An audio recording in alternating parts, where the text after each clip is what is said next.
His bat, 274 average. And the first pitch of the ball game is in there for a strike at 97. Yeah, one of those home runs was a game-winning home run for the Cincinnati Reds. I'll tell you the interesting thing is the slider's up high about Stubbs and the power. 5 home runs in, a handful of ball games basically for Cincinnati. Most of the year in Louisville, he hit only 3 home runs. That's amazing too, because the ball typically flies in Louisville with that air down there. It's one of those places too that it just seems like you can hit it out to right field or left field if you're a right-handed hitter, just because it just jumps. Well, he was much like facing Ubaldo Jimenez. He's gone on 4 pitches, and Ubaldo with a nice start. Let's take a look at the next hitter. It'll be Paul Janisch, the shortstop for Cincinnati, who's hitting .216. He comes in struggling at the plate. Not only the overall average, but Janisch of late is hitless in his last 15 ABs. And look at keep you on your toes. Well, they had a scary moment yesterday. Cincinnati won in extra innings against Atlanta 4-2. Tell you more in a second. Shattered bat, easy play for Tulowitzki.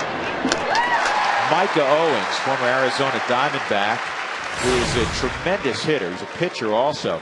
He got hit in the head on that pitch by Kawakami, and he does not have symptoms of a concussion, amazingly, but he took 5 stitches around the ear and a laceration on the face. They left him back in Georgia. They didn't want him to fly. He actually has a lot of family members from Georgia in the Atlanta area, so he's staying there for several days. So he won't be available for this series. It was a scary, scary moment. He was hit with the bases loaded. That forced in what turned out to be the winning run. He also got the win. Yes, and the thing that, talking about it after the ball game, he said the thing he was most worried about was his mom was in the stands, and he was concerned about the way she was going to be feeling when he was walking off the field. The good news that he's okay for now, and that's scary. Plus, it was twilight during that ball game. Tough to pick up. Yeah, I mean, we've seen a few of those lately, and of course, Scott Rowland. Last time we saw Scott Rowland, Jason Marquis had a fastball get away and hit Rowland in the head. Scott suffered a concussion, had to go on the disabled list. Marquis and Rowland are good friends. Votto misses there. It's 2-2. Now there's a changeup at 87. You could just, even if you didn't see the pitch, if you're in the stands, you could see the body language of Votto, having had to commit the whole body way out in front. The hitter told you what happened on that one. And that fastball at 99. I made a notation in the last outing. Ubaldo, as you mentioned, who he went 8 innings, 8 phenomenal innings. The last pitch he threw in the 8th inning struck a hitter out at 99. And a great start, a 1-2-3. First inning for the Rockies ace, Ubaldo Jimenez. See if Colorado can get after Homer Bailey when we come back.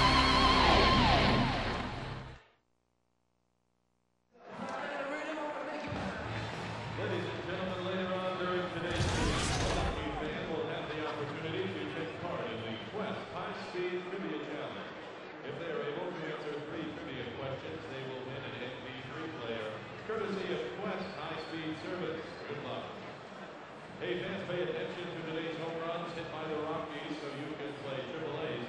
How far did it travel later on in the game? AAA travel, relax, we take care of you.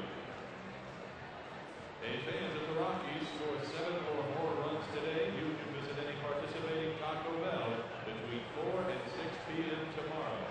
And feed your fever with 4 tacos for $1. Now that's the steal. See store for details.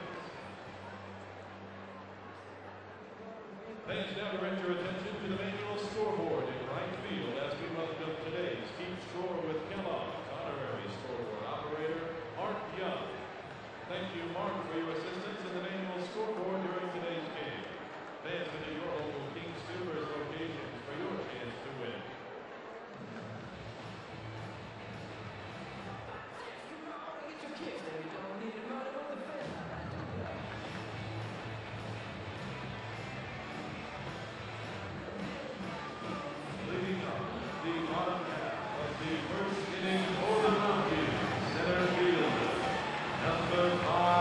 Good start for the Colorado Rockies and Ubaldo Jimenez. Jim Tracy in his first season as the Rockies manager has won 59 against just 32 losses.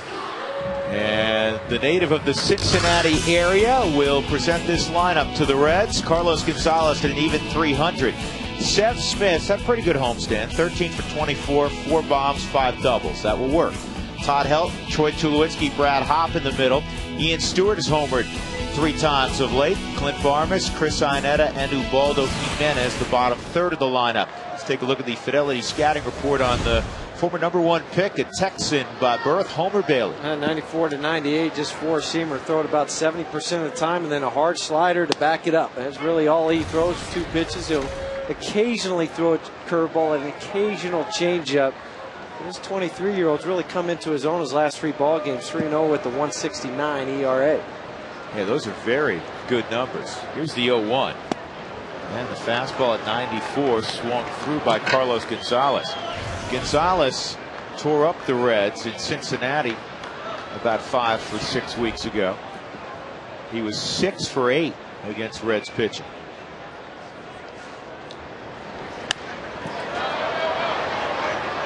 Bailey's got that Texas machismo to him. It's like you just described his arsenal. I mean, here I come. Yep, try to hit it if you can. I mean, he's 6'3", 210, 215 pounds, only 23-year-old. Resides in LaGrange, Texas, but he does have that Texas, let's go get him gunslinger type of mentality. And giddy up fastball at 95 is outside, 1-2 on Gonzalez, who's slugging .716 in the second half. That's #1 in the National League, ahead of Matt Holliday. And Bailey strikes out Gonzalez. Take a look at our Bird Automotive keys to victory today for Colorado, Jeff. Well, 3, 4, 5. How does Ubaldo handle those 3 guys? And I'm talking about Joey Votto, Brandon Phillips, and Scott Rowland. And then the low-dope power. We talked about how much the Rockies have been able to hit the long ball. Does it carry over into this day-to-day with the ball the way it was flying during batting practice and then the radar gun? Both these guys are going to light it up 95 to 100 miles an hour. And a strike on Seth Smith. As I said yesterday, if he's not the player of the week in the National League, there ought to be an investigation. 542 is all he hit last week with the 4 home runs and 10 RBIs. And he was on that fastball. Yesterday, a career best day for him. A couple of home runs, a 2-run shot in the first, and then later on in the ball game, he hit a 3-run home run. 5 RBIs. A career high and the first multi-home run game of his career. 0-2 right now on Smith. Tried to paint the outside corner, he missed. Home plate umpire is Mark Wegner. Rick Reed is the crew chief. He is at first. Jeff Kellogg at second. And we have a carryover. Mike Machlinski, who was here the last series, is still here. He's working third base. And let's pull it foul. That may have cracked the bat. And that was also the first breaking pitch we saw from Homer Bailey. There's Mike. There's Mike. Mike was behind the plate yesterday. So, you know, in the umpire's dressing room after the game, guys saying, hey, where are you traveling to? Where you got to catch a flight? No, I'm hanging. I'm staying right here. Keep eating the spread. That's a nice gig. You get that layover. You don't have to travel. High.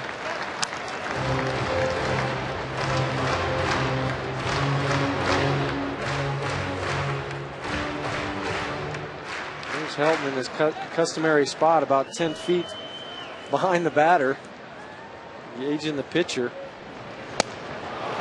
Homer Bailey strikes out Smith, so he's been impressive so far. Back-to-back strikeouts and 2 of the Rockies' hottest hitters, Gonzalez and Smith. The defensive alignment, Johnny Gomes, Drew Stubbs, the Cherry Creek product, Darnell McDonald in right field.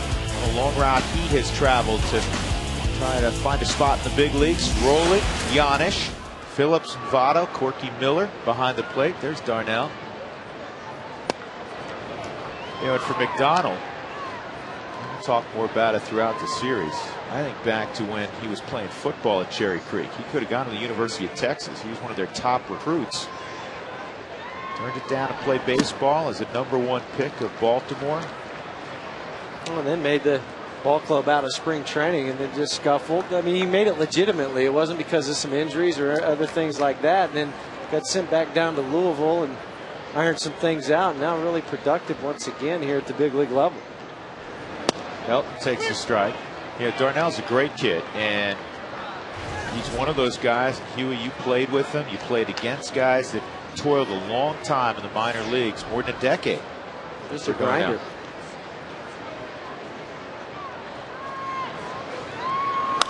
And the 2-1 is popped up left side. Rowland shielding his eyes at the same time trying to find the baseball. Well, Homer Bailey, as impressive as Jimenez was in his first frame.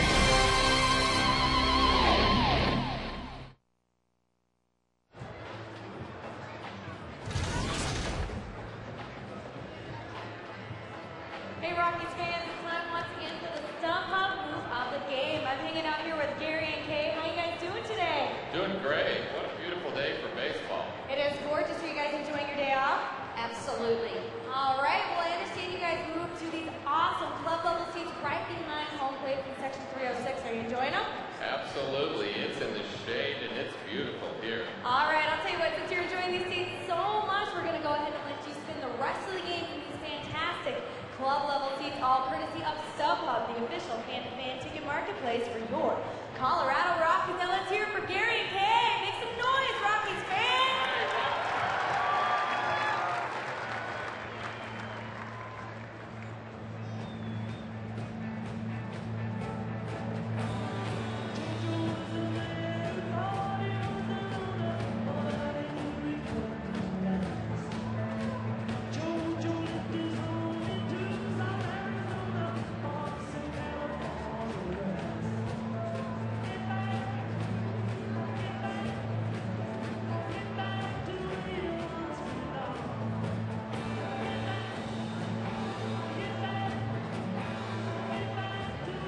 Ladies now, the compound of the second inning for the Reds. Second baseman, #4, Brandon Phillips. Top of the second inning, Joey Votto made the last out. That means Brandon Phillips will lead it off. Time to check in with Mark Stout with this afternoon's Mike Shaw Auto Update.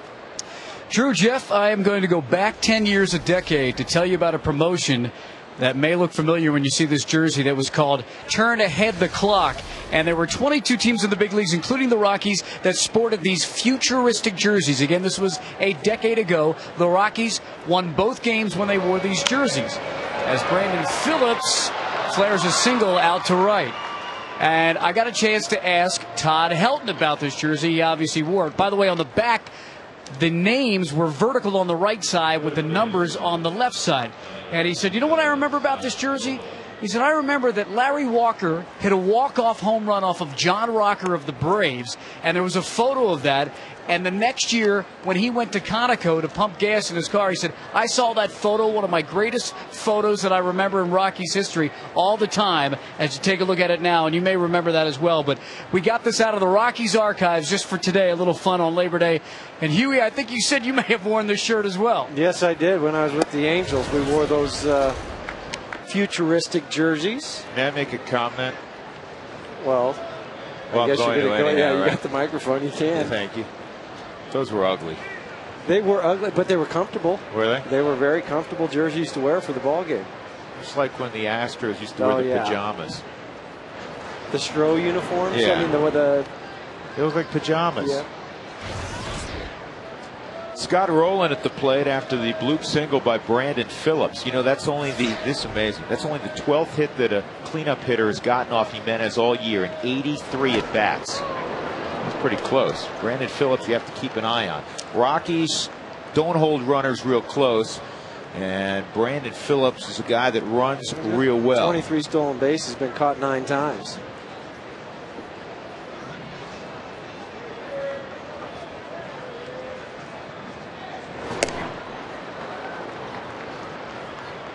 It was a good throw over and also a good lead from Phillips.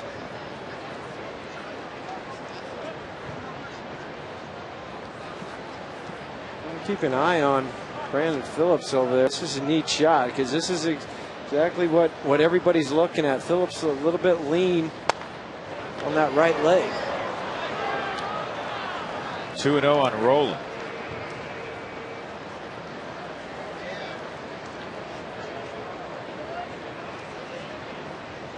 Chris already has the signs what he wants to do. From Tommy Reynolds, what he throw over, what's he want to do? They're going to go the slider.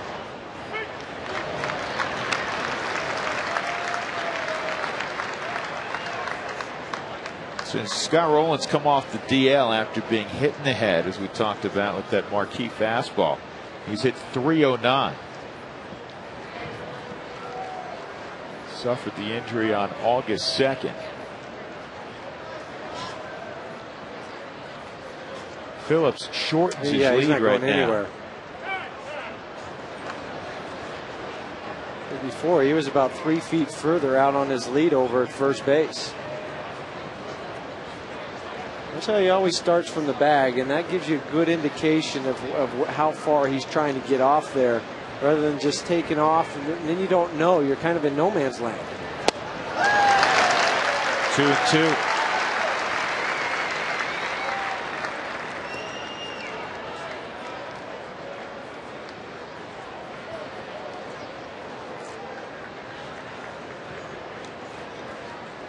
It's just the fourth time Rowland has faced Jimenez. 0 for 3 against Ubaldo. And now the count runs full, 3-2. 3-2 count now with Rowland for Brandon Phillips to take off.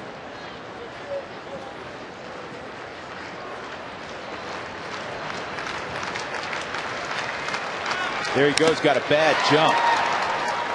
Unfortunately for Phillips, Rowland got a piece of that baseball. Otherwise, you may very well have seen the old strike him out, throw him out. Yeah, because he did not get a very good jump on this. The Hyundai Cam will show us just how he barely caught the top half of that baseball.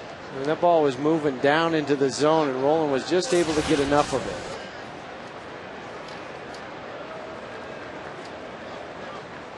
Going again, ball 4. Threw him a slider. And now the Reds have 2 on against Ubaldo here with nobody out.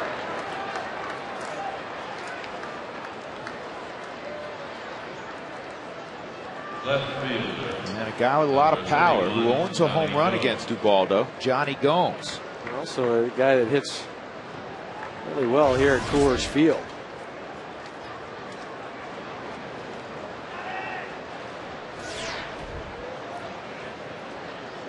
Gomes 7 for 11 here at Coors Field. And he just looks for that ball inside part of the plate. He opens up a little bit, got that front foot open because he wants the ball right in that area, right in there.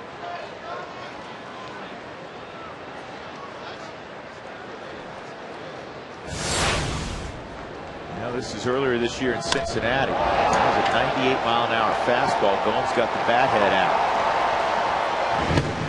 And if you are strong like Gomes and you get the fat part of the bat against 98, it's going to go a long way. It is. That's why you need to throw fastballs down the way or sliders. Ground ball should be 2. There's 1. There's 2. Very athletic play by Tulowitzki on that turn, avoiding Scott Rowland. He plays the game one way, and that's hard. And the pitch is exactly where Ubaldo wanted to throw it. Slider down and away. Gomes hit it. Nice easy flip from Clint Barmas. Got it plenty of time. Just make the throw. Get your spikes out of the ground. And it's a double play.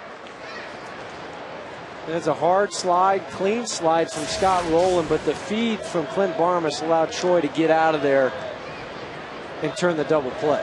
And now Darnell McDonald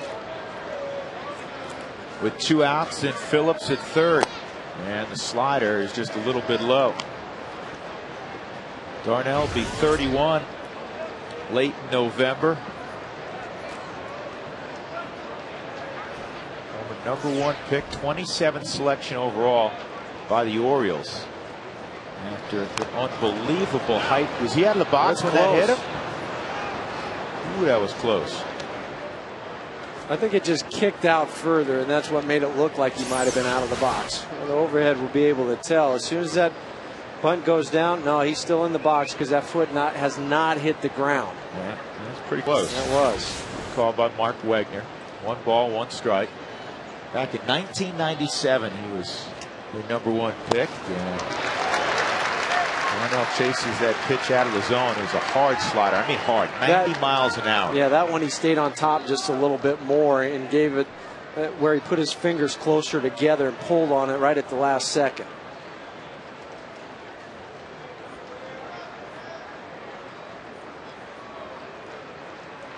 It's been homecoming week for the Rockies, seeing guys who grew up in Colorado. Daniel Schlereth yesterday and Donnell McDonald today, and he goes down on a 98-mile-an-hour heater. So 2 reach initially with nobody out, not a problem for Jimenez. Got a double play and a punch out.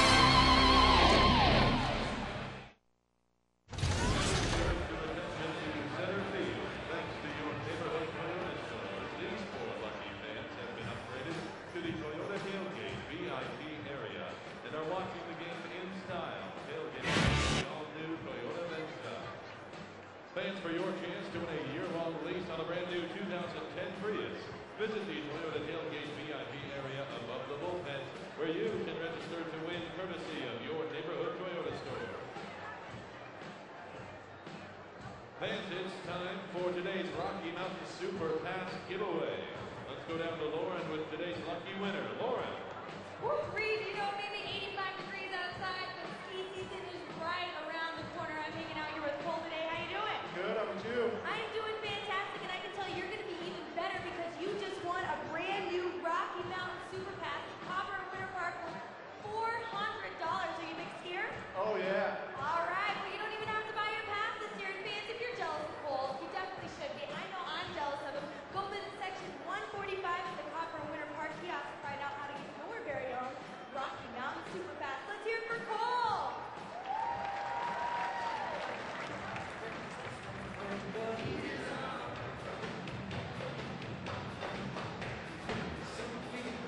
Leading off the bottom half of the second inning for the Rockies, shortstop, number 2, Cole Tulowitzki.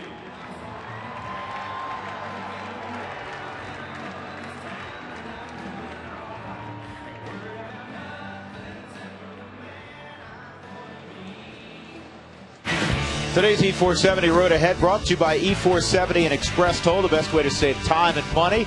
The Rockies playing a 4-game set with Cincinnati. Thursday's a day ball game, and then following that afternoon affair, they're off to San Diego. The Padres have won 7 of 10, and they'll see the Giants in Arizona as well on that 9-game road trip. First pitch is a strike to Troy Tulowitzki, who is a career 5 for 5 against Homer Bailey.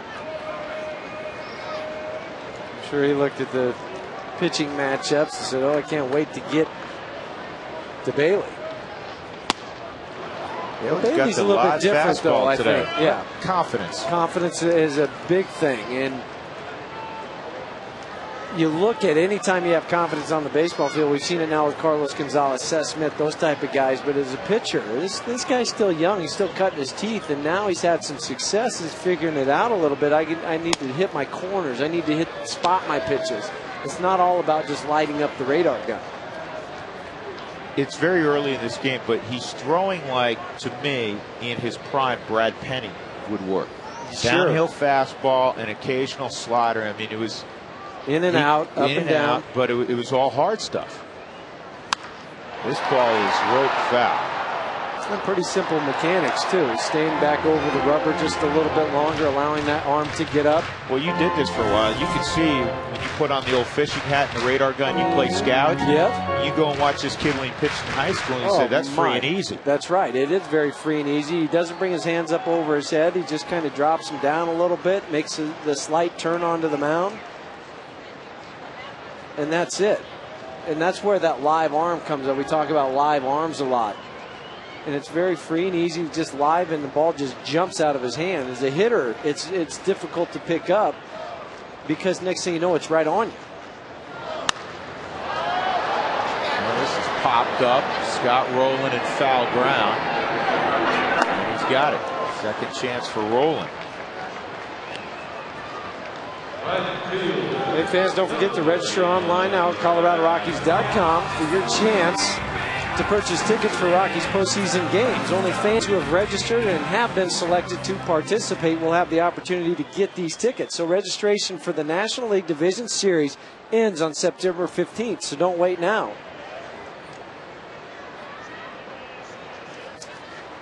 Here's Brad Hopp. And Brad swings through that fastball. It's 0-1.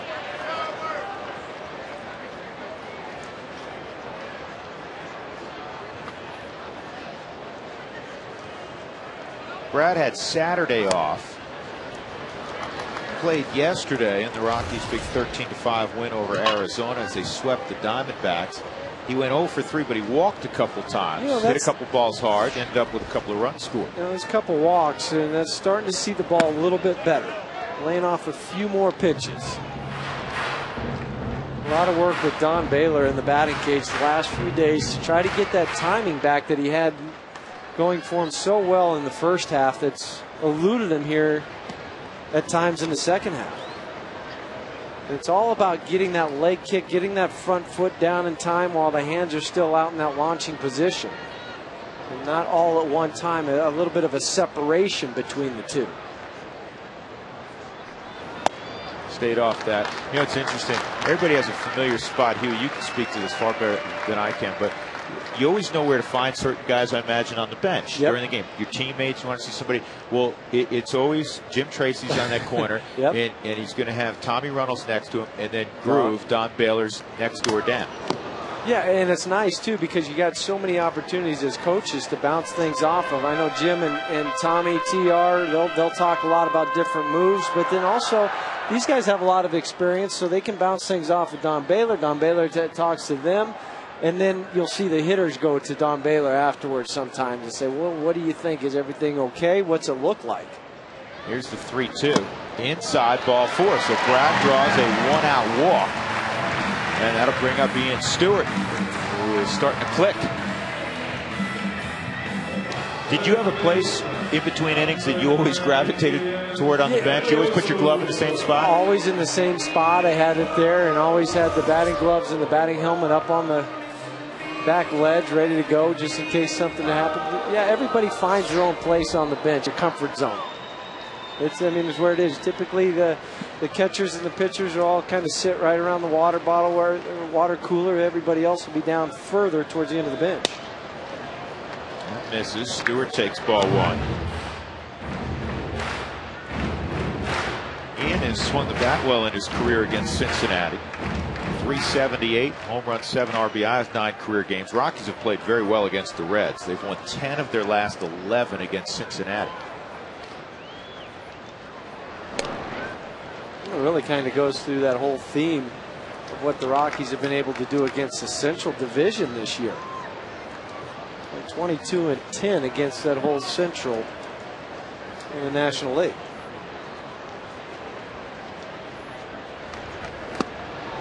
Big swing and a miss, 1-1.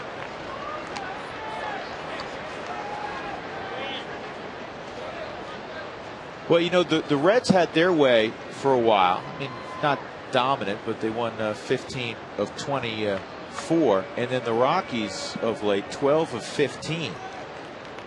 And they've won the tight ball games also. That's a strike, 1-2. And, you know, going back to that series sweep in Cincinnati, the Rockies, it's not like they blew away Cincinnati. They were 3 2-run ball games, and one of them went to extra innings. Yeah, and that's the thing. It's Cincinnati at that time, too, was playing up and down just a little bit. So it wasn't like they were on one of those down swings. Those were some hard-fought ball games. And remember, they hit a home run to tie it up against Jason Marquis, 3-3, and that's the game they won in extras. Who's on that pitch? 1-2. And Cincinnati clearly just talking to Dusty Baker, talking to even the broadcasters, our counterparts.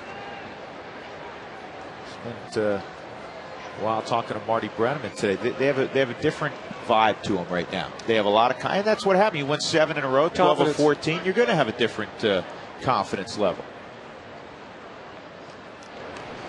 Ooh.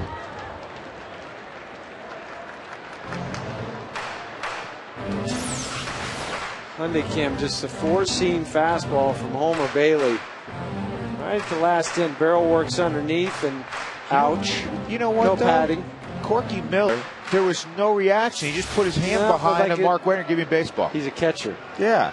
He probably thinks it hit the chest protector.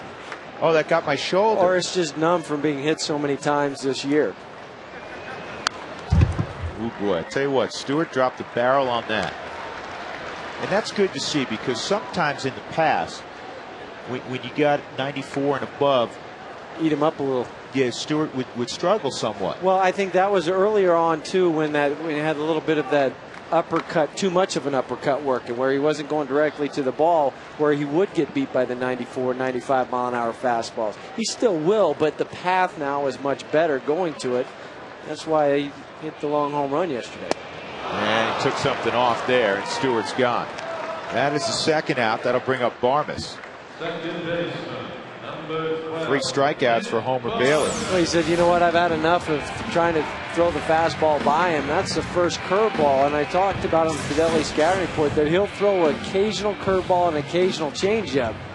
He just said, you know what, I need to go back into the bag of tricks and throw something else besides a four-seam fastball to Stewart. Now Barmes, a good fastball hitter, takes low ball 1. Clint yesterday threw out a couple of hits, a couple of RBIs. Barmes with 71 driven in now. He's got 22 home runs. Was second baseman in the series who can hit it over the wall. Brandon Phillips does that for Cincinnati. And he pops it up. Shortstop Yanish going out. And he makes the catch. So Brad Hopp reached on a walk. Nothing else across as we go to the third inning. No score. West on a special Labor Day edition of Coors Light Live. Today you have 3 songs to choose from. Your applause will determine today's winner. Here's song number 1.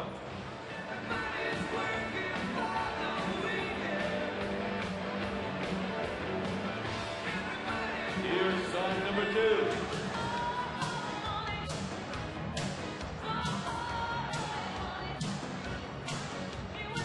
And here's song number 3.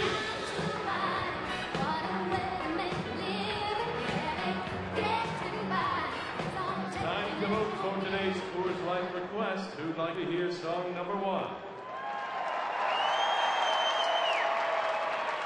Who'd like to hear song number 2?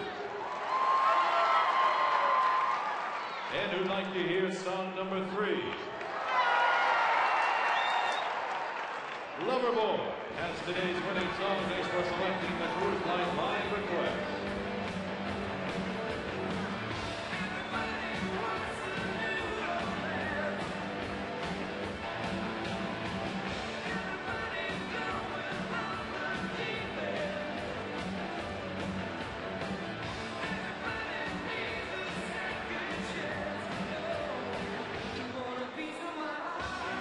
Leading off the countdown of the third inning for the Reds, catcher number 37, Corky Miller.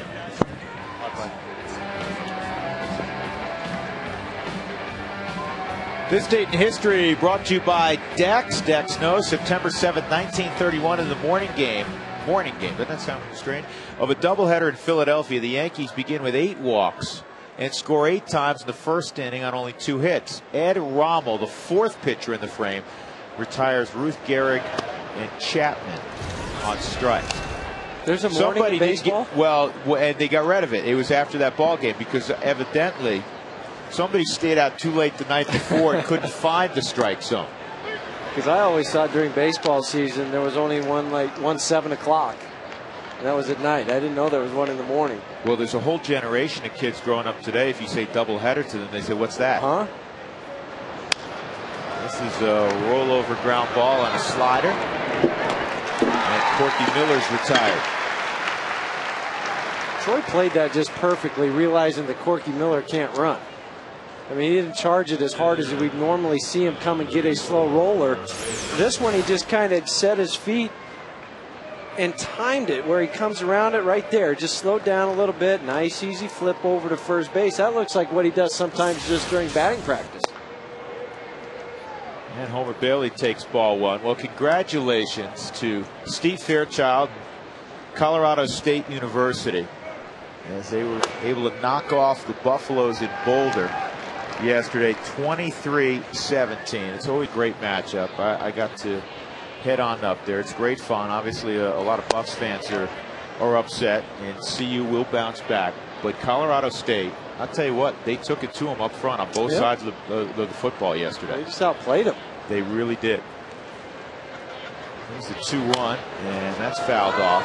And I'll tell you, the Colorado State connection with the Rockies run, Steve, obviously the president of the club, Kelly McGregor, was an All-American at Colorado State, went on to play in the NFL. But Scotty Garrett, who's the assistant trainer, see you later, for the Rockies, makes sure that all of the Rockies players, these are guys from different parts of the country, have CSU garb. And #1 on that list, and it's funny to watch, Yorvi Torrealba, who grew up in Caracas, Venezuela. Yesterday, he's wearing a CSU Rams football helmet and a jersey, running into people. That was the funniest thing I've seen in a long time, to see Yorvi in the football helmet of the CSU Rams. And, you know, today, same thing. Guys adorned the billboards in his CSU Rams T-shirt. It is funny seeing some of the Latin kids who have, had absolutely zero connection, obviously, to Colorado State, and didn't see a lot of football until they arrived in this country. Well, football is soccer. Yeah, football is soccer. They saw a lot of soccer. But seeing Torrealba with that helmet on was priceless yesterday. 0-2's high, 1-2 on Drew Stubbs. It's going to be a short week for Coach Hawkins. The Buffaloes will be in Toledo Friday.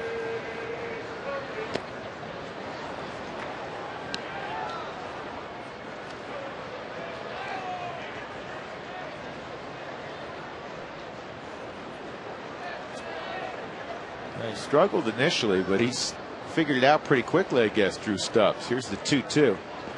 3-2. That's kind of what he's done throughout his whole career, coming up through the minor leagues. Struggles when he first gets to a new level until he figures it out. It's not unusual for that to happen, though. He's got not good speed, he's got great speed. And he's going to go to first as Jimenez missed with the fastball. 2 outs. That'll bring up Paul Janisch. Stubbs stole 46 bases in the International League, and that was leading the International League at the time of his call-up. Billy Hatcher, your old buddy over there from Williams, Arizona. How about that? Yeah, played against Billy in high school, he and his brother Johnny. Williams, very small town on I-40, about 40 miles west of Flagstaff, Arizona. Isn't there an Eagles song about Flagstaff? No, it's Winslow. Winslow's east of Flagstaff, about 60 miles. There's Billy. The Yavapai Community College, the Rough Riders at Prescott, Arizona. Well, from what I understand, what you told me, it was the Billy and Johnny show. It was. We played him in a doubleheader one time in high school, and Billy pitched the first game. His brother Johnny caught. Guess what happened the second game? They flip-flopped. Billy went behind the plate. Johnny pitched. You know, Billy, one time in high school in Williams, had an 11-inning no-hitter. I don't think it was against us. Runner going, throw to second, and a great throw by Ionetta. That's good to see, because the Rockies have not thrown out a lot of guys of late. 193. Great throw from Chris. Great throw. Drew Stubbs cut down.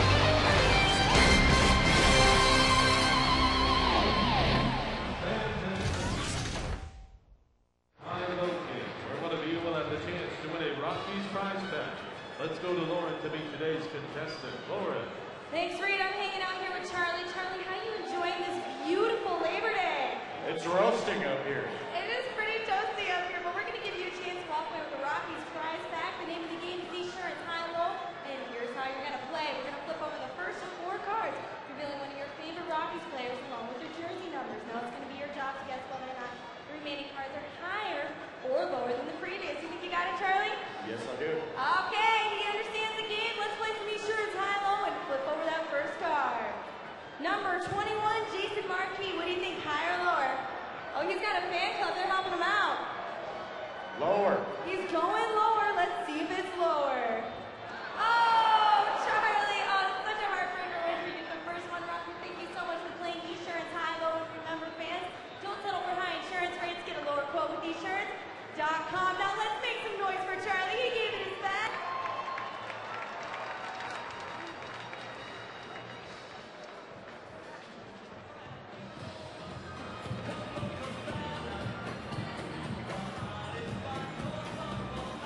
Leading off the bottom half of the third inning for the Rockies, catcher number 20, Chris Iannetta.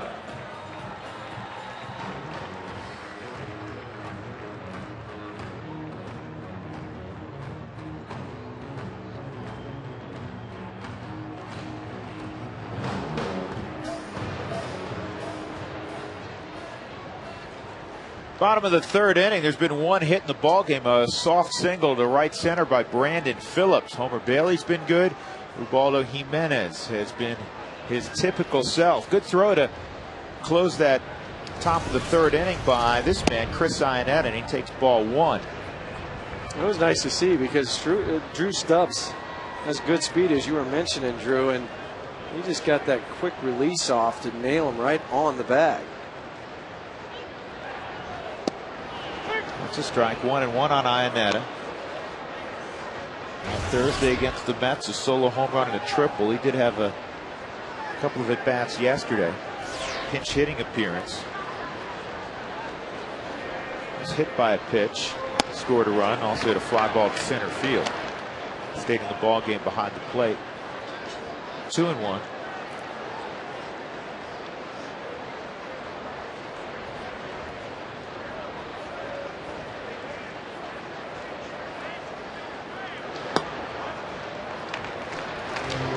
Balls and a strike.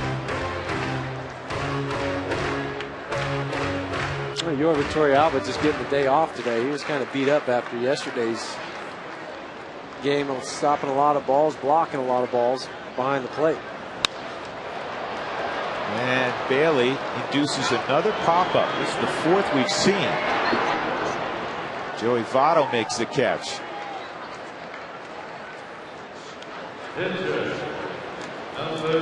Arcel Energy fun fact, yesterday Chris Young entered the game with a 191 batting average and proceeded to hit 3 home runs. Only 20 times, I wouldn't have thought it a number that high, but only 20 times since 1954 as a player entered a game with an average below 200 and hit 3 homers in the game. The last to do it, interestingly enough, Larry Walker on June 25th of 04 did it against Cleveland. I remember that ball game very well. In Cleveland, he hit 3 jacks. Mike Schmidt, when he hit 4 home runs, he was one of 14 ever to hit 4 home runs in a game, was hitting below 200 when that occurred. The caveat to that story is that it was April, so you know he could have been off to a slow start after a week or so.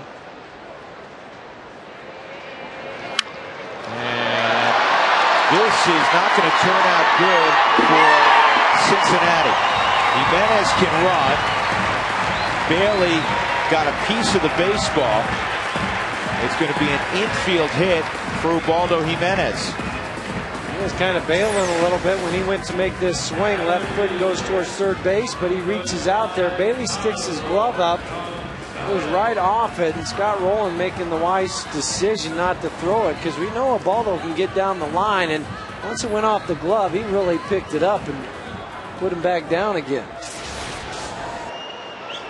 How about that? First hit for the Rockies comes from Ubaldo. Just trying to raise that average a little bit more now. Well, I knew they weren't going to get him. Ubaldo is a running machine. Rob Apodaca and I were talking about this the other day. Here's Gonzalez.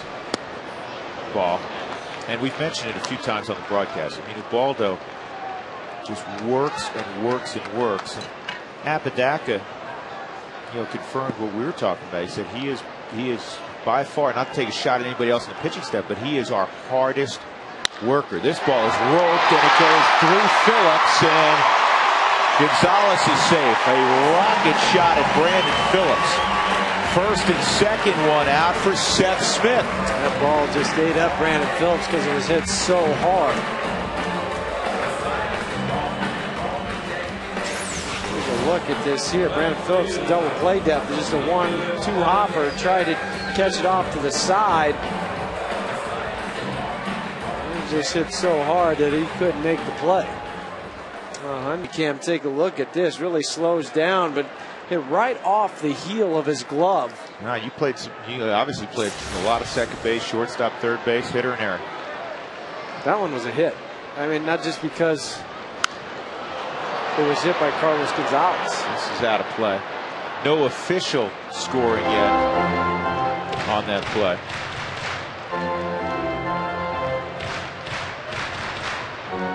I just look at it the way it hit off, the way it was hit so hard, had to try to get it off to the side, and then once it kicked off his glove, how deep it went after that. It was a rocket. Yeah, you lose. They're giving him an error right now. That is subject to change, but right now it's an error after the official score looked at it a couple of times. Take a look at it at real speed, though. This is. I mean, this is the 2-hopper that ate him up. That ball was hit hard. And 9th there now on the season for Brandon Phillips. 0-2 count on Seth Smith. No score, bottom of the third. And this is out of play. We're talking about Smith's candidacy for Player of the Week in the National League. He hit .542 with 4 home runs and 10 RBIs. The other worthy candidates, 2 from St. Louis. Matt Holliday hit .478, 3 home runs, 6 RBIs. Ryan Ludwig, .476, couple home runs, 8 RBIs. Jorge Cantu, .467, a home run and 8 RBIs for Florida. Pujols hit .409, 3 and 8. She was fouled off also. 3 Cardinals. Any wonder why the Cardinals are leading their division by 11.5 games? But you know what? If you look at all those, all those players had great weeks. But Smith higher average, more home runs, more RBIs. So he should win it. And he had 7 extra base hits. He had all the doubles also. Total bases. I mean, this is going back to August 31st now. So he is on some kind of run. Probably one of the fascinating things that he said after the ballgame. He goes, "I know things are going well." He goes, "It's not like I feel unbelievable though at the plate. So there's more, I guess." Strike 3 though. On the inside corner, Bailey strikes out Smith. And with 2 outs, that'll bring up Helton. Yeah, he's missed now twice. Lock up guys on the inside part. Overhead, take a look, right? He caught that inside part of the plate. Nothing that Corky Miller had to do other than just hold it. And that's the one area where Homer Bailey's gotten a little bit better, to be able to come inside for a strike underneath the hands. Goes away from Todd there.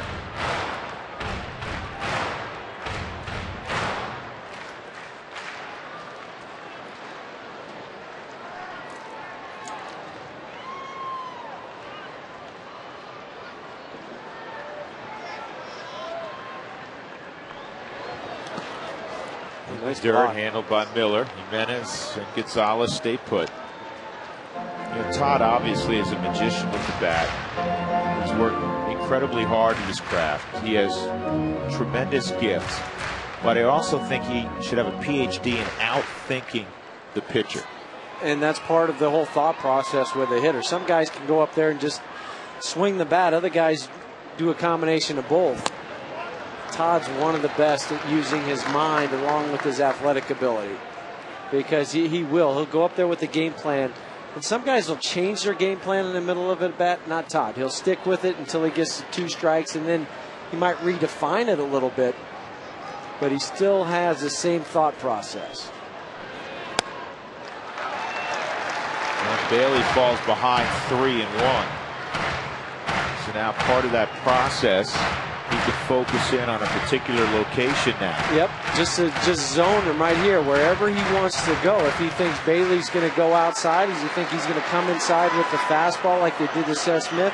My guess is they go away from him.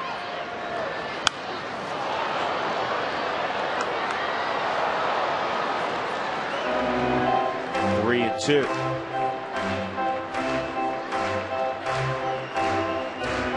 lost in all of this now with 3-2, 2 outs, only in the bottom of the third. Homer Bailey's next pitch is going to be his 56th.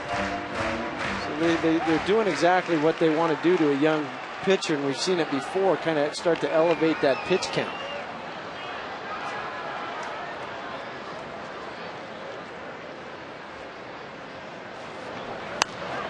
And this is fouled off out of play.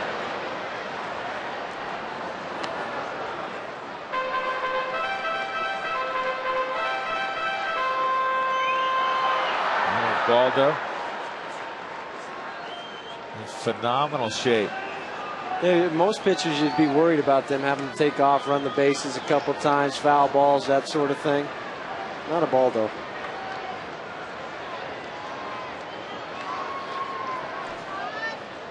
Three and two again. And Todd ropes it to the gap in right center field. One run is scored. And they're going to send Gonzalez. Here's the throw to the plate. It bounces. Miller held on to it. And Gonzalez is out. Hopefully he's okay. He did not slide. Let's see him move around. Yeah, he's okay. He's just heading out to center field.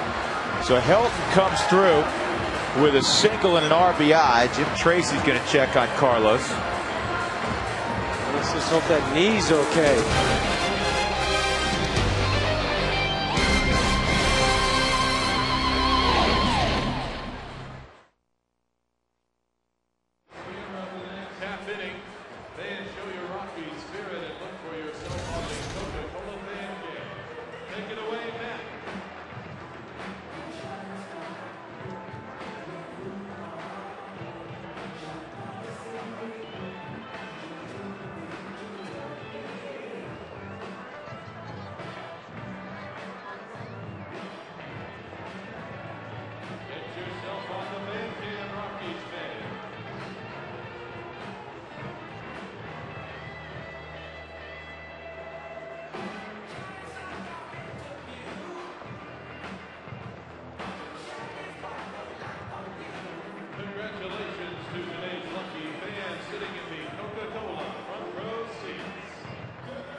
Top of the fourth inning here. Let's take a look at that last play with the base hit to Todd Helton. Darnell McDonald gets the ball in right to Brandon Phillips. He makes a strong throw, one hop to Corky Miller. And in the background, see if anybody's telling him to slide. No, he's getting no help whatsoever. And Miller's right on the plate there. So that's where the on-deck hitter becomes the coach. Troy's got to sit there and tell him to get down or slide. But Corky Miller just made himself a little bit of a brick wall. You got to do one of two things there.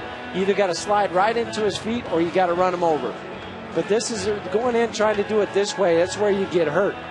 Hyundai Cam shows he tagged him right as he was going by a couple different places. He never touched the plate. Now Carlos apparently is okay. I was just worried about his knee.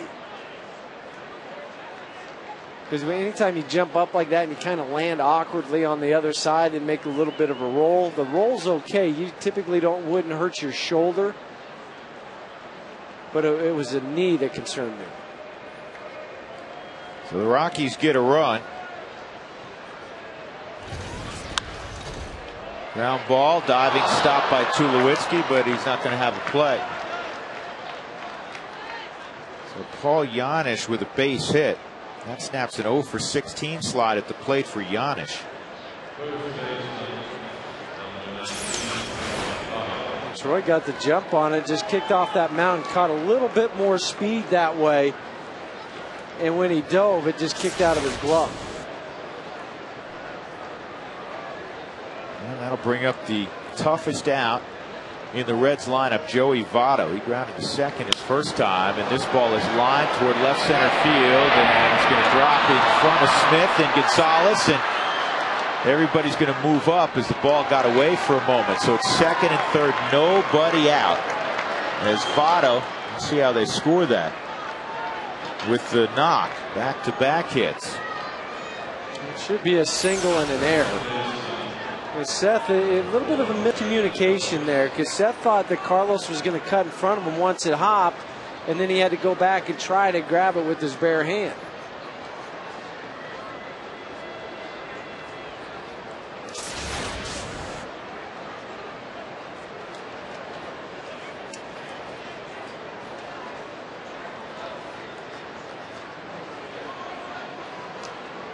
Well, you nailed it. It's a single and an error on Seth Smith. So second and third, nobody out. Brandon Phillips, who had a bloop single to right center his first time up, the cleanup hitter for the Reds. Infield's back. Rockies up 1-0.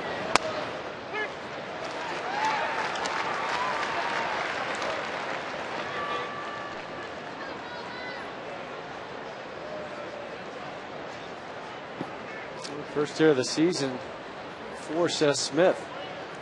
Phillips leading all National League second baseman in RBIs with 85.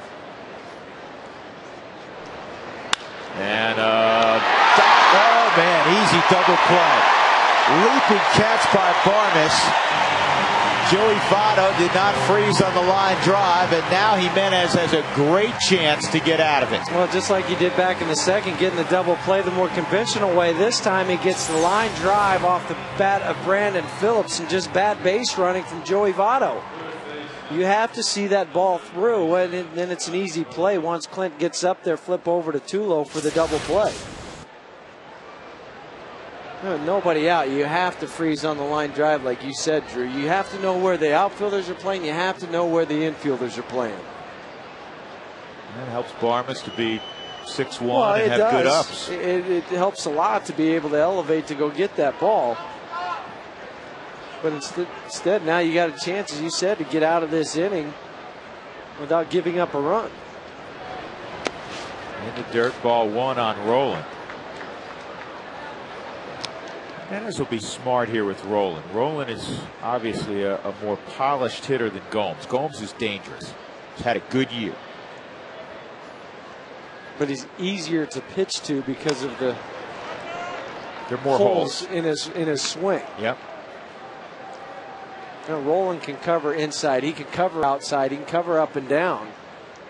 And that's why we've seen so far about half the pitches that's been thrown to Scott Rolen have been off-speed pitches, breaking pitches, hard sliders. On the ground, foul. 1-2. Well, the Hoosier Clint Barmes made a great play, and there's a Hoosier at the plate, Scott Rolen, Jasper, Indiana. One of the reasons he wanted to trade from Toronto back to Cincinnati so he could be close to home. Just a couple hours away makes it nice. Split finger? Could be. Here's the 1-2. Well, heater up and in. Well, now he has him set up for that. Split finger.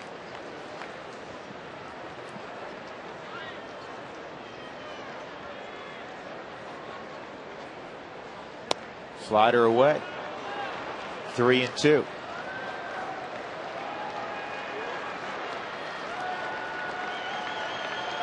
So he goes slider away again.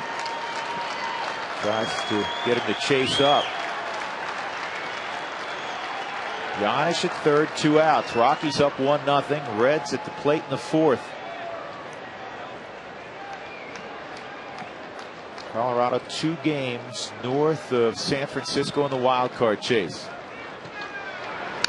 And it was a slider. And the Dodgers, by the way, have a quick jump on the Diamondbacks in Phoenix, 3-0 in the second inning. And they're just underway at AT&T Park in San Francisco. No score. The Padres, again, playing good baseball. They are. The Padres, no score with the Giants. And a line drive over the head of Todd Helton. That'll tie up the baseball game. So Roland comes through And it's 1-1. Ninth RBI in a Reds uniform for Scott Rowland. Now how big is that double play we saw just a few moments ago? Scott Rowland inside out. The ball, Helton gets up and almost gets it with that long glove. Just went off the top of it, it looked like. But that goes back to the professional hitting of a Scott Rowland.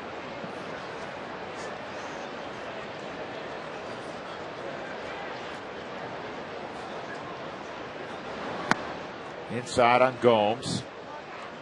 Gomes hit it to a 4-6-3 double play his first time up.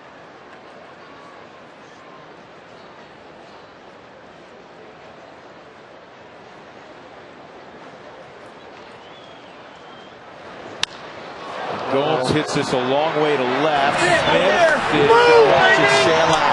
Just got over the wall. Johnny Gomes, who hit a home run against Jimenez in Cincinnati, has just hit his 18th, and now the Reds have a 3-1 lead.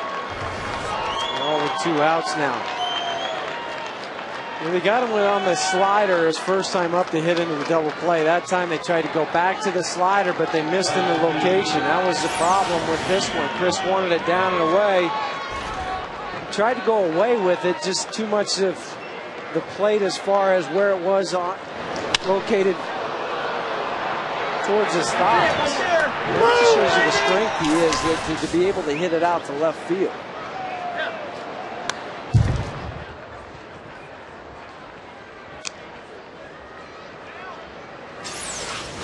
Hyundai Cam, the rotation, just not enough break on it in depth. Right off the sweet spot of the bat. Look at that. That's just perfect. And then Gomes is strong enough.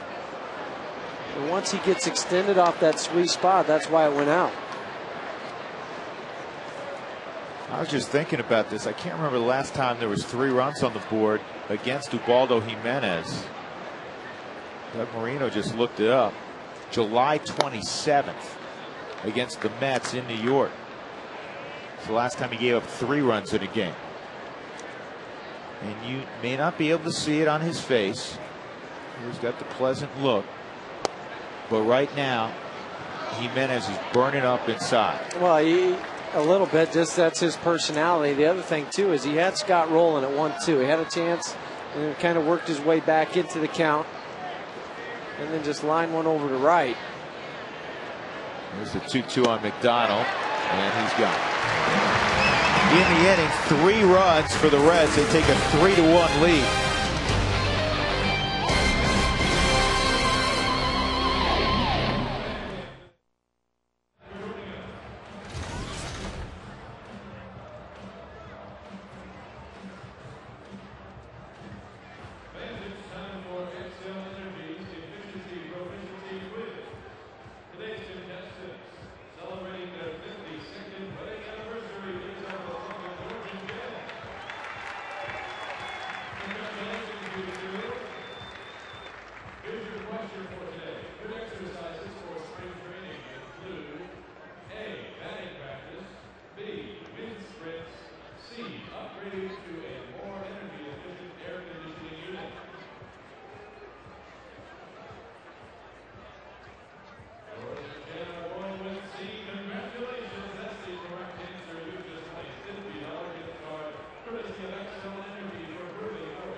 Yeah, those 2 guys have known each other a long time. Chris Spire, Dusty Baker.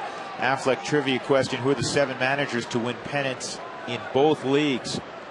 Tulowitzki takes a slider down low. Ball 1 against Homer Bailey. The Rockies find themselves down 3-1 after the 2-run home run by Johnny Gomes. Unusual place for Colorado when they have Ubaldo Jimenez on the mound. And that slider is up. 2-0.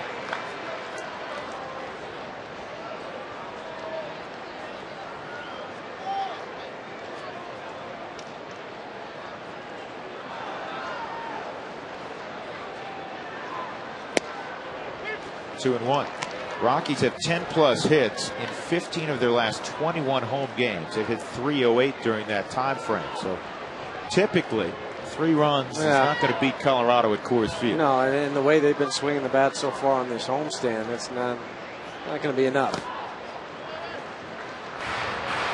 31 starts now for Tulowitzki, cleanup spot, and he has responded. 319 average, 4 home runs, 23 RBIs. As a team, the Rockies are 20-10. Well, he's still being patient though when he needs to be. Ball 4 right for Tulowitzki. Patient, as you suggest, leads off with a walk. And we check in again with Mark Stout. Mark? All right, Drew, let's get you the Geico quote of the day, and it has to do with the Reds because it was on this day in 1975 that the Reds clinched the NL West the quickest of any team in the National League. And this quote is from Sparky Anderson. It has a Labor Day feel as well. This game has taken a lot of guys over the years who would have had to work in factories and gas stations and made them prominent people. I only had a high school education. Believe me, I had to cheat to get that. But he knew a little bit about baseball. And there's a book coming out here in the middle of this month that's just called The Machine. And if you remember baseball in the 70s and you remember the Reds, you'll be interested to read this. A lot of neat little tidbits about the 75 Reds, including one about Johnny Bench, who knew he was going to be a baseball player to the point where he went down to the local Texaco and signed autographs for everybody when he was a teenager. Interesting little book, guys. The Reds back-to-back world champions in 75 and 76. Davey Concepcion, They had a Joe lineup Morgan, littered with great players. Not good players, great players. Tony Perez, Bench. Who are some of the pitchers? Don Gullett. Jack Billingham, Don Gullett, Gary Nolan. Wow. 1-2. Did Pedro Borbon close on those teams? I think he might have.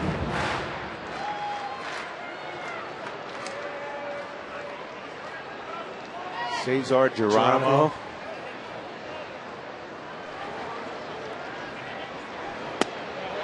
2-2.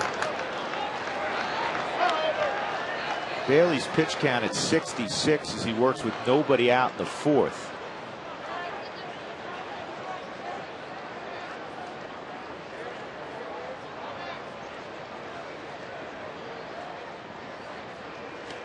Here was the everyday lineup for the Reds in 75. Bench behind the plate, Hall of Famer. Perez, Hall of Famer. Morgan, Hall of Famer. Rose should be a Hall of Famer. Concepcion, Foster, Geronimo, Ken Griffey, all tremendous, tremendous players. You know, the next 4, the exception of Geronimo, next, 3 are guys maybe not in the not a quite Hall of Fame caliber, but guys who receive votes. Yep. This is a stacked lineup.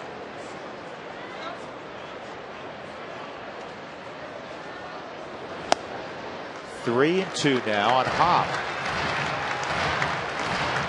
Borbon was on that club in 75.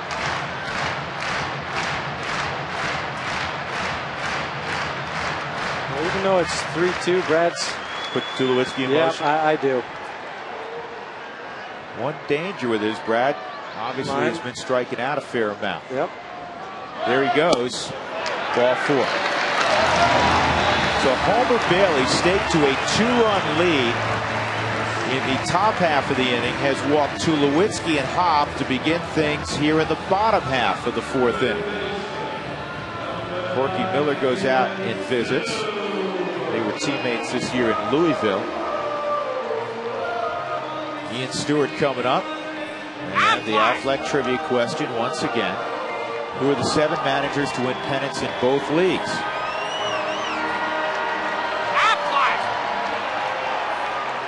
Joe McCarthy, Yogi Berra, Alvin Dark, Sparky Anderson, Dick Williams, Tony La Russa, and Jim Leland. There's been a scoring change, which doesn't surprise us.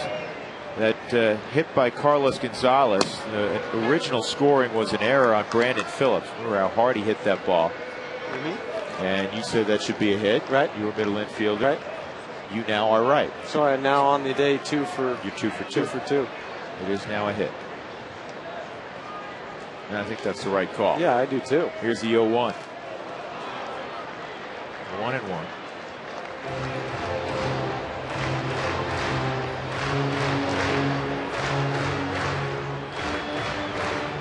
Well, you got to try to get 1 or 2 of these runs back that Cincinnati got in the top half of this inning. A little of that momentum back on your side. Stewart, 3 jacks in his last 4 games. He had 3 walks yesterday. That tied a career high. Outside 2-1. Well, Giannis is really playing Ian Stewart up the middle. For a guy that threw, I mean, there's Giannis right there, folks. And there's a lot of room in between short and third.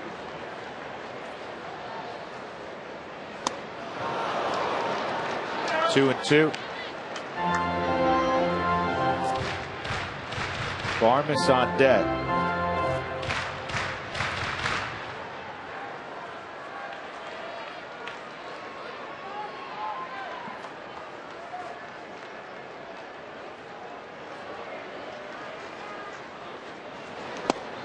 Strike 3. That's a big strikeout for Homer Bailey.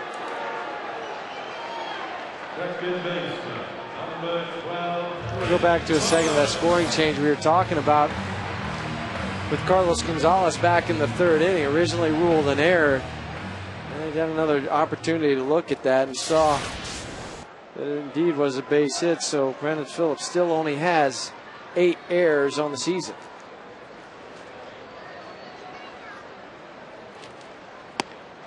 And Barmas takes a strike. Barmas popped to short.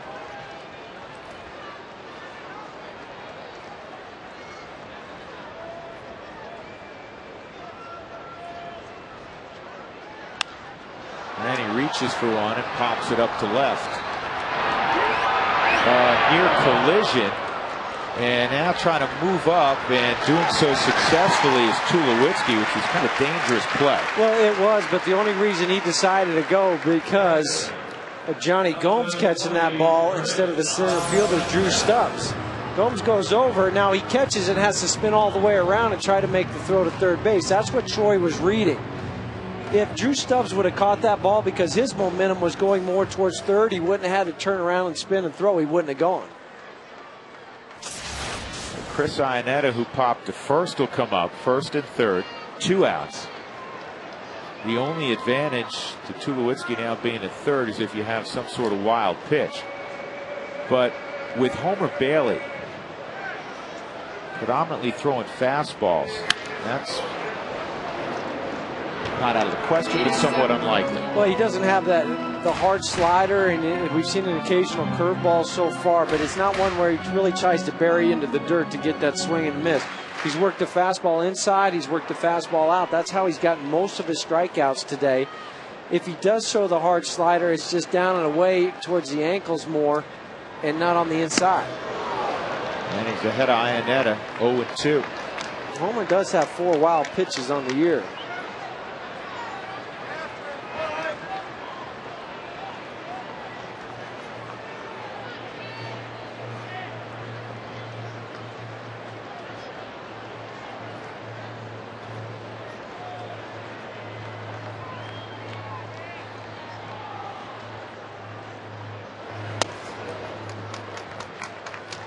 One and two. Bust Chris in. He tries that a lot. Yeah, he does. That's why he gets hit by a pitch so much, too. Hit by a pitch in yesterday's ball game. 10th time he's been hit. He and Barmas lead the club. Now they go away. Typically, that's what you see. The pitch he wanted. Mark Wegner didn't bite. Did you see what he did? Yeah. This is my fault. I don't know why he didn't bite on it, because that looked like it was strike 3. That was strike 3. He just missed it, Wegner. You know, being objective, it's hard to tell on that, but that looked like it had the whole outside corner. And a curveball, and now it's 3-2. Bailey has luxury of knowing he has Jimenez in the on-deck circle. Not that he wants to load the bases, but he's also not going to throw one down the heart of the plate. No, he's going to work somewhere on the corners. And it's going to be his pitch, whatever he wants and feels the best pitch is for him. And it looks like it's going to be a fastball away. And it's ball 4. So the bases are loaded. Let's see if Ubaldo Jimenez, who's vastly improved offensively, can help his own cause. He had an infield hit his first time up. Hit a comebacker that had enough sting to it. Bailey just got leather on it, kind of just redirected it. Time for today's Quest high-speed pitch. Two guys who can run it up there. Bailey's hit 97, Ubaldo's hit 99. It's brought to you by Quest high-speed internet. Rockies the last couple of innings, Huey, starting to get traffic. Well, they are. And you get 3 walks this inning. Last inning, they had 3 hits to score the run. The ball almost looked like he choked up on the bat just a little bit because of how hard Homer Bailey's been throwing.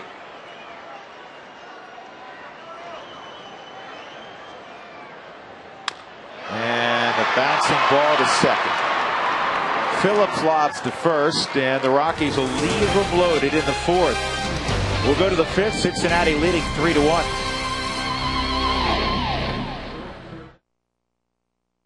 Today's Frontier Airlines Fly Ball Frenzy. Joining us today is Brian from Superior. Brian will have the opportunity to catch 2 fly balls if he successfully catches both.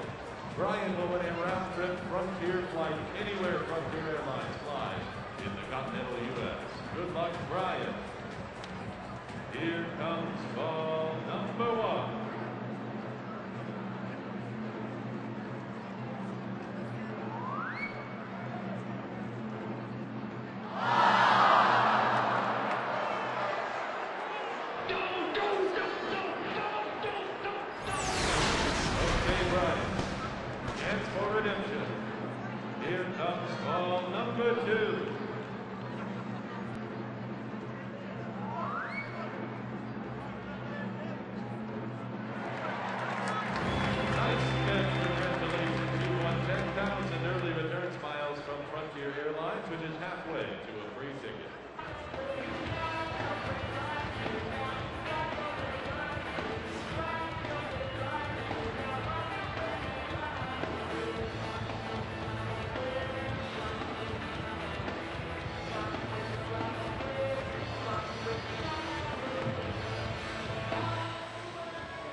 Colorado Rockies baseball on FSN is brought to you by your Colorado Hyundai dealers. Now with Hyundai Assurance, buy any new Hyundai and get a whole year's worth of gas for $1.49 per gallon. By Geico, 15 minutes could save you 15% or more on car insurance. Visit us at geico.com or call 1-800-947-AUTO. And by Dex, take the sport out of finding local information with Dex in print and online at dexknows.com. Nice day for a swim. It was 85 degrees when the first pitch was thrown this afternoon. Top of the 5th inning. The Rockies down 3-1. The 8-hole hitter Corky Miller takes a slider inside ball 1. Miller grounded to short his first time. 3 runs in the top of the 4th against Ubaldo Jimenez. A couple of leadoff singles. And this was a base hit. The big blow in that inning was a 2-run home run by Johnny Gomes. 6 hits now for the Reds against Jimenez. That's unusual, especially in the 5th inning. Homer Bailey will be looking to sacrifice. Well, the good thing for the Rockies with Corky Miller over at first base, not the fastest of runners. So if you have an opportunity, you got to be thinking, if you're Ian Stewart or Todd Helton, and even Ubaldo, the ball's hit medium to hard, to go ahead and go to second base and get the double play, or at least get the lead runner. Well, you know, if it's fielded by Jimenez, he's very aggressive defensively. Got to throw him a strike. Yep. It's 2-0. Pitch count at 63 for Ubaldo, which is a pretty good number at this stage. Yeah, of the that's game. not bad at all. He's a horse, too. He's a guy that can go 120, 125. Swung on and hit to Gonzalez. Hit it pretty good. Yeah, took the bunt off, did the butcher boy slash, whatever you want to call it. And when you do that, you have to hit it on the ground. I'll bring up Drew Stubbs.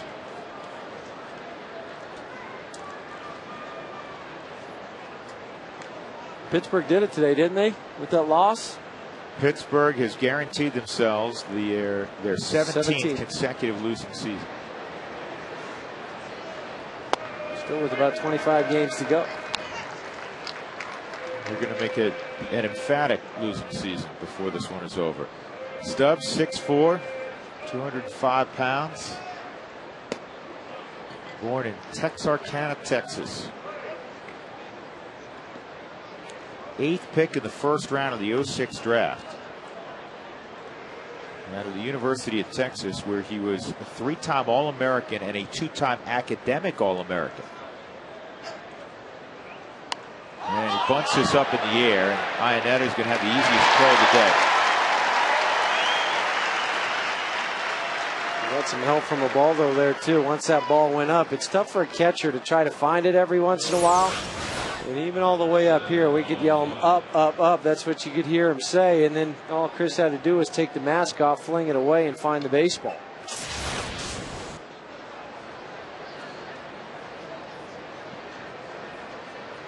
Two outs, and Paul Janisch, who had an infield hit. The Stappen 0 for 16 slide is at the plate, and he takes a big curveball. I haven't seen many of those from Ubaldo. Well, it's because last time up, Janisch on that first pitch on the fastball, he was swinging. He's the one that set up that, or started that rally in the fourth.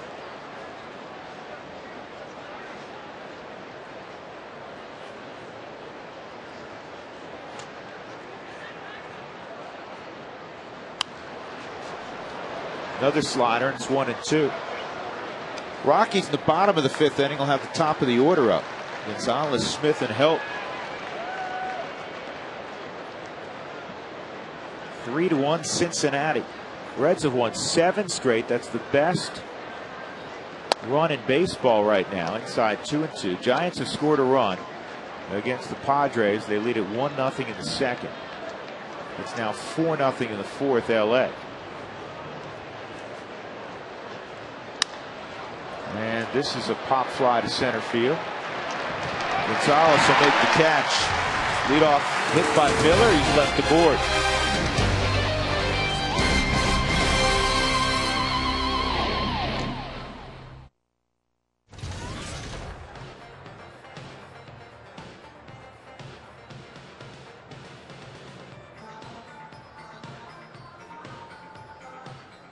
Fans, it's time for the Floyd's 99 Barber Shop Shuffle.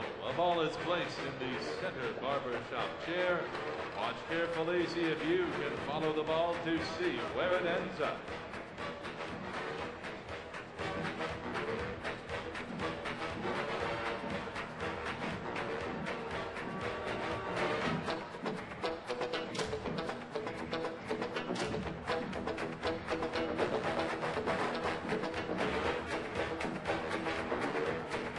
Okay, which chair has it? It's chair number 1.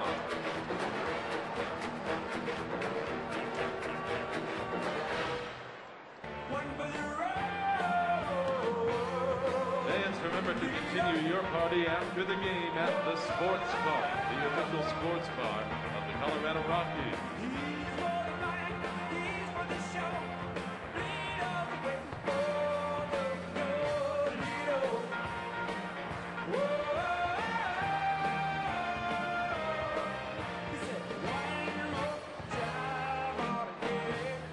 Leading off the bottom half of the 5th inning for the Rockies, center fielder, number 5, Carlos Gonzalez.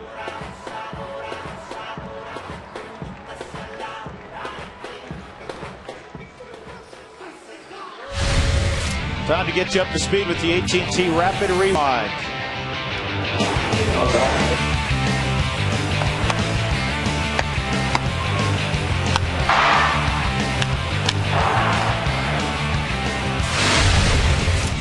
AT&T, the nation's fastest 3G network. AT&T, your world delivered. First pitch is in there, a strike from Homer Bailey to Carlos Gonzalez. Gonzalez hit a sharp ground ball that was first ruled an error on Brandon Phillips, changed to a hit.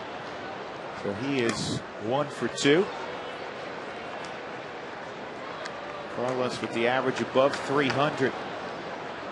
And he's continuing what he did in August here in September. Rockies trailing 3-1 with Jeff Houston and Mark Stout. I'm Drew Goodman.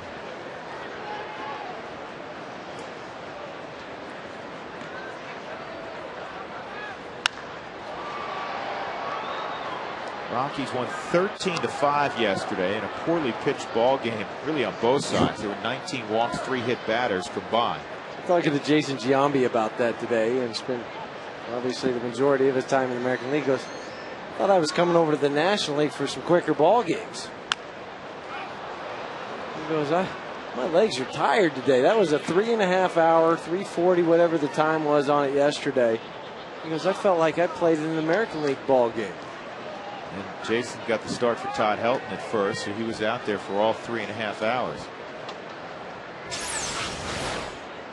Well, Cam, even though Carlos has that shin guard down low, that got him close to where Dexter got hit. Yeah. Well, speaking of Dexter, he was out last night, was a DH for Tulsa. He's going to play 9 innings in today's ball game and be reevaluated tomorrow. He hopes to be activated.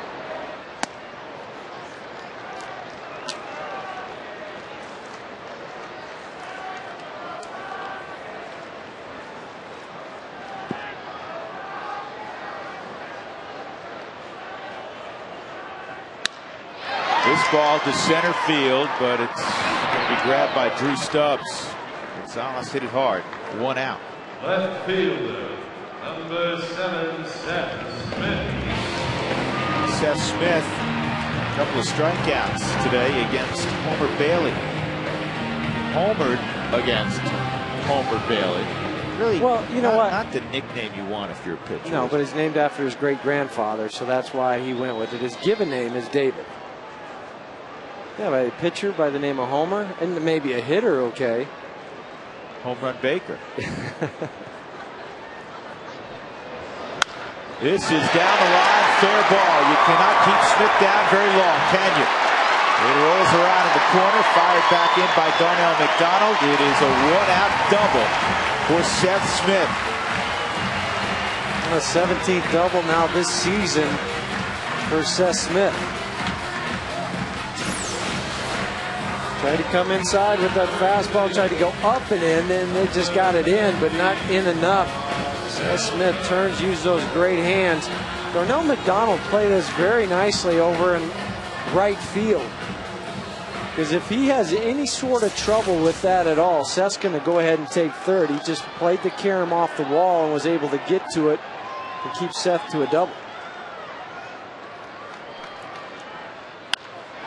Helton hits one to right center field. McDonald makes the running catch.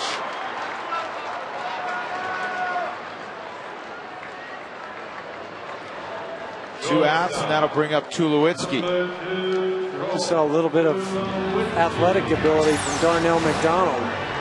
Todd was talking to himself just a second ago from the Hyundai cam, just not able to get through that just enough. Tied him up, enough to allow the ball to stay up and McDonald to run over into the right center field gap and make that play. But that was some athletic ability to go get that baseball. Yeah, we know he has that. Won 3 state titles in football, 3 state titles in baseball at Cherry Creek.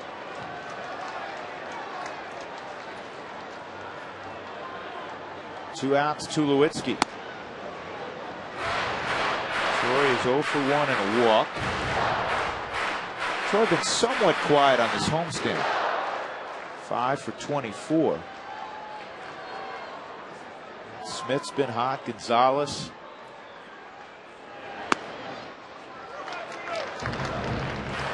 And even with Brad Hopp, the lefty on deck, for Homer to kind of not pitch around Troy, but make sure that he makes his pitches, just because of the numbers we were talking about a little bit ago. 5 for 6 now in his career with the walk against Homer Bailey.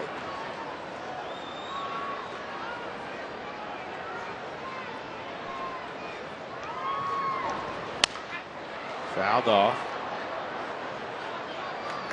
Opponent's just 3 for the last 16th with runners in scoring position off of Bailey. That includes Todd Helton's single back in the 3rd.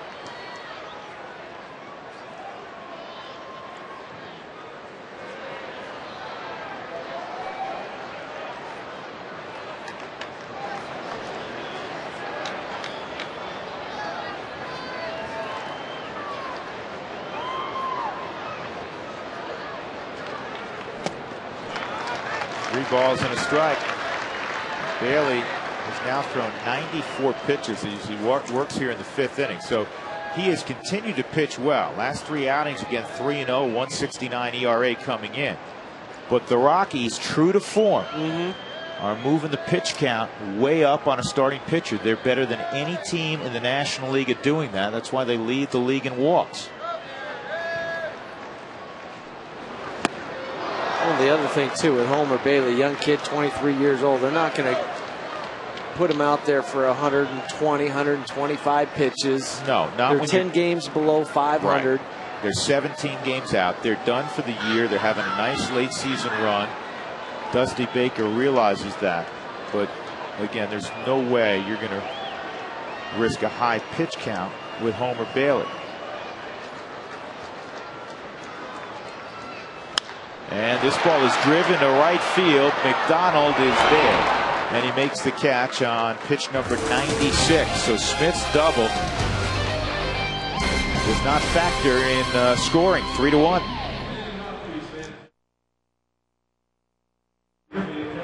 We've selected one lucky fan who will have the chance to win an NBA 3 player, courtesy of Quest, if they can answer 3 true or false questions in 20 seconds or less.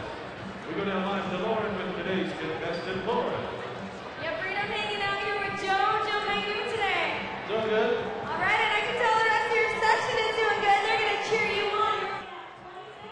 Is the following questions for false, ready? Okay, let's get started. Seth Smith had his first career multi-home run game yesterday. He's going through right now. Also, game majors with 14 minutes to soon first. Last 20 seconds.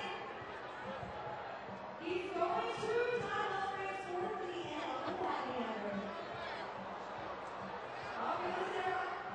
You are correct. That is all. He's actually second in the NL batting average. Congratulations, folks. That you up with a brand new MVP player.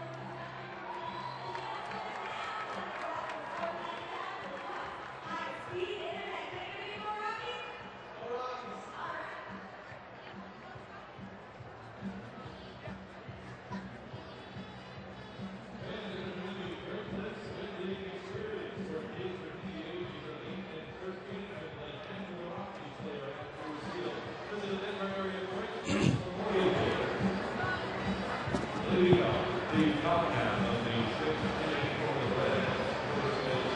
Yeah, the Reds is behind a Johnny Gomes 2-run home run lead Ubaldo Jimenez and the Rockies 3-1 in the 6th inning. Joey Votto, Brandon Phillips, Scott Rowland 3, 4, and 5 in the Reds lineup. Votto swings through that first offering, a fastball at 97. Votto 1 for 2 in the ball game, hitting better than 320 out on the road. He's 8 for 14 at Coors Field in his career. That's a strike also. Votto, as we said on numerous occasions when the Rockies played 3 ball games at Great American Ballpark, this guy can flat out hit. Yeah, I saw him in A-ball when I was doing my roving instructing. And you can tell kids that just stand out. He was one of the guys for Dayton that you just looked at. You could see his swing. You could see that he was going to have success at the big league level. There's just so many great first basemen in the National League that he just gets overshadowed.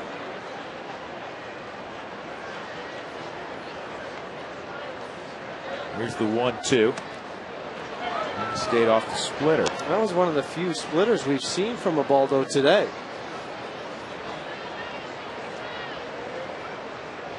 Votto, like so many good hitters, able to, as they say in the business, spit on the close pitches. Now back in the count. And now he's ahead 3-2. Great crowd on Labor Day 2009.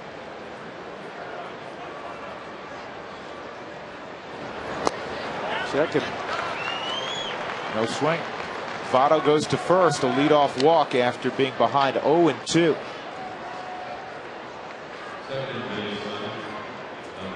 So a lot of respect paid Votto by Jimenez. The only problem, though, you got another guy behind him in Brandon Phillips, and a guy behind him in Scott Rowland.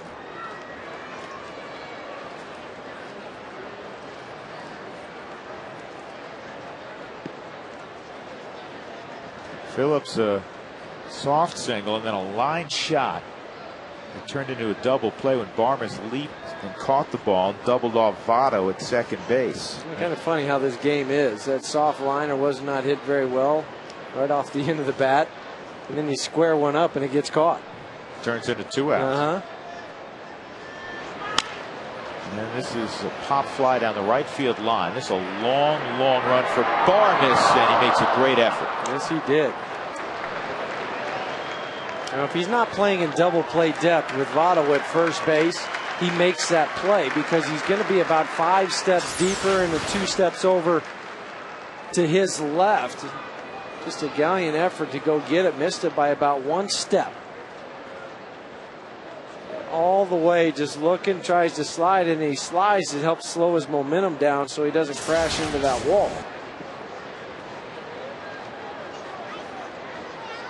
1-1 on Phillips. And this is in the air to Brad Hopp. Votto goes halfway, 1 gone.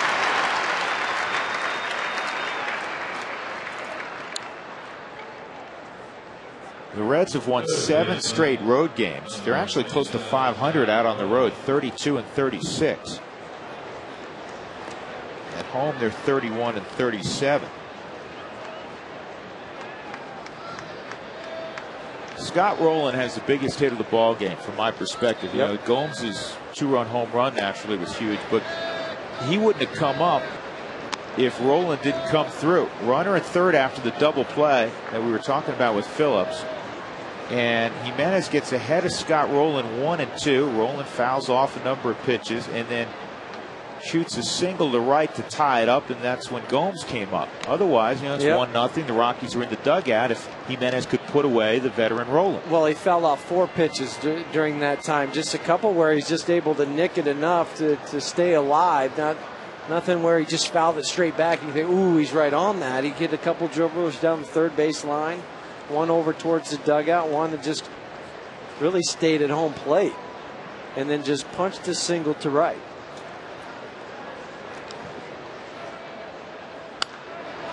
This is fouled off out of play.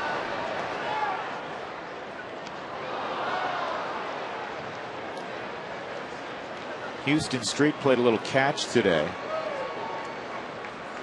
Yeah. And, you know, there's going to be, you know, some soreness and that sort of thing. What he said to me is, until I'm out there pitching, to me it's the same until I can get out there. Right. And you know, Jim Tracy has a best case scenario with it. Well, and that's the thing about it. He wants to try to bring him back this weekend in San Diego, and in a non-safe situation, non-pressure situation, where the first time you use him does not want it to be next week in San Francisco. But it's great when you have a guy like Franklin Morales has kind of stepped into that role and taken over for now. Jimenez strikes out Roland. That's strikeout number 5 for Ubaldo. 2 outs. Johnny Gomes will come up. Let's check in with Mark Stout with this afternoon's Great Colorado Payback Sideline Report. Mark?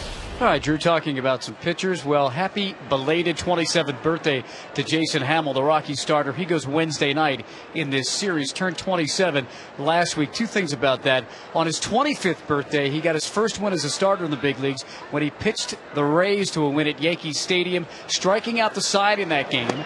The side was Johnny Damon, Derek Jeter, and A-Rod. And I asked him this week, what'd you get for your birthday? Anything good? He goes, you know what? My fiance surprised me, got me an autographed Dan Marino football. He grew up a Dolphins fan because of his stepfather. He was ecstatic about it. I then said, if you could have an autographed baseball by anybody that played the game, who would it be? And his comeback was, and it's a good one, Nolan Ryan. Then I said, you know, Chris Iannetta is a collector a little bit. They're going to live 15 minutes apart from each other in the Providence area in the offseason, so maybe you can talk to him. But got himself a Dan Marino autographed football, Drew. Well, that's a great keepsake. The guy he needs to talk to is sitting next to me. No, I'm not giving up my Nolan Ryan baseball. Well, Huey, come on. Nolan's a good friend of yours. Just give him a call. Tell him to help out a young pitcher.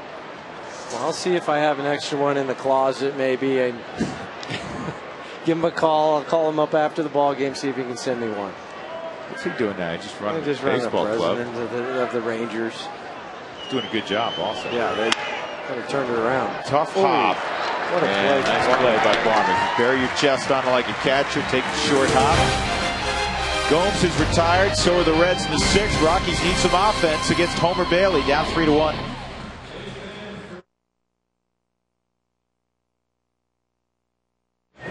Around the league, courtesy of Wells Fargo Bank, official bank of the Colorado Rockies.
Welcome back. It's the 6th inning. It's time for the Coors Light Freeze Can. We talked about Contreras' split finger the other day. Let's take a look at Ubaldo Jimenez's split finger in today's ball game.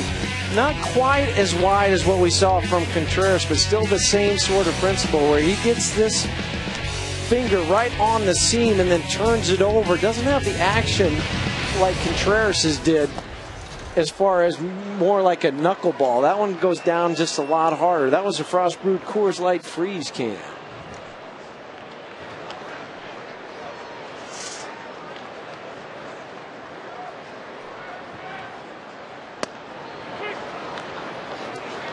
Two strikes quickly on Brad Hopp. Brad, a couple of walks in the ball game. Homer Bailey's next pitch will be number 99, so you got to figure this will be all for him. See if the Rockies can get after him. Bailey in the ball game has limited the Rockies to a run on 4 hits. Ooh. He has outpitched Ubaldo Jimenez this afternoon. Well, the next pitch is going to be number 100 for him, and so far this year, the season high has been 116, and that was in his last start. His last 3, he's averaged 116, 115, 114 pitches. Windshield damage, call Colorado's #1 team, Elite Safelite Auto Glass, 303-287-5000, online at safelight.com.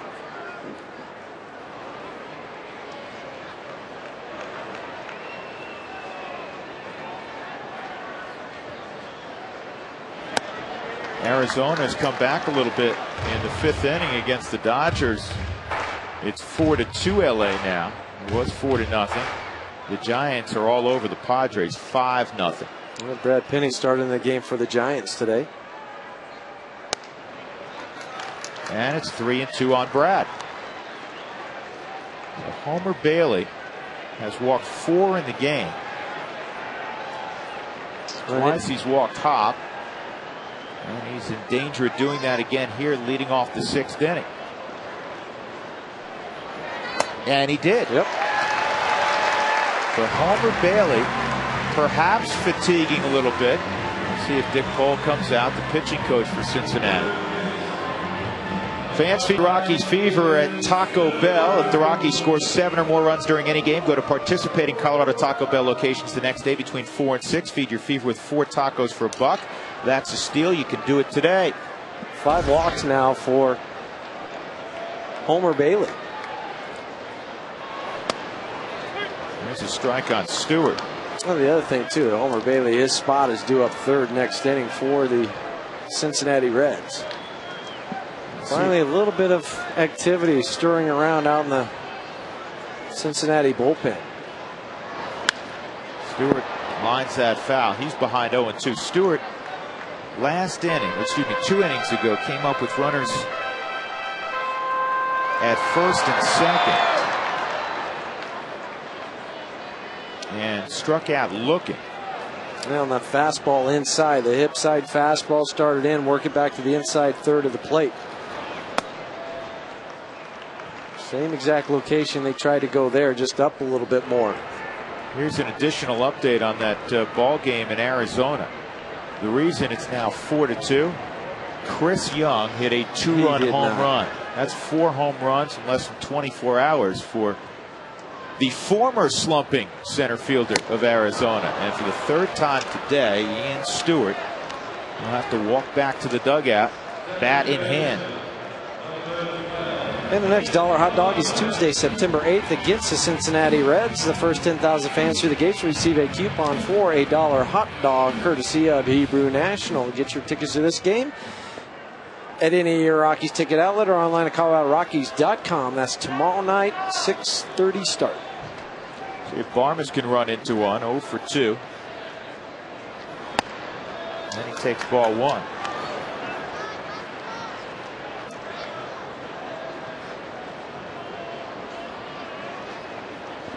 If the Rockies do produce a little traffic here with Barmes and Iannetta, Jim Tracy's going to have a decision to make. Yep. They stared down there a lot. I wonder if they might hit and run. Yeah, you are right. It was on. But just the way that Clint was really staring down to Richie Dower that time, it just kind of one of those things that it just seemed a little odd. And you'll take it off more than likely. You had your one opportunity to do it. And occasionally a manager will put it back on back-to-back times. But when you've only scored 1 run so far, it doesn't hurt to try to create a little movement out there, get the infielders moving. Well, maybe twofold in nature also. You haven't done much against Homer Bailey. Right. Create something. And also, you know, Barmes is hit below 200 since the All-Star break. Yep, and try to get him to just concentrating on squaring the ball up. 1-2.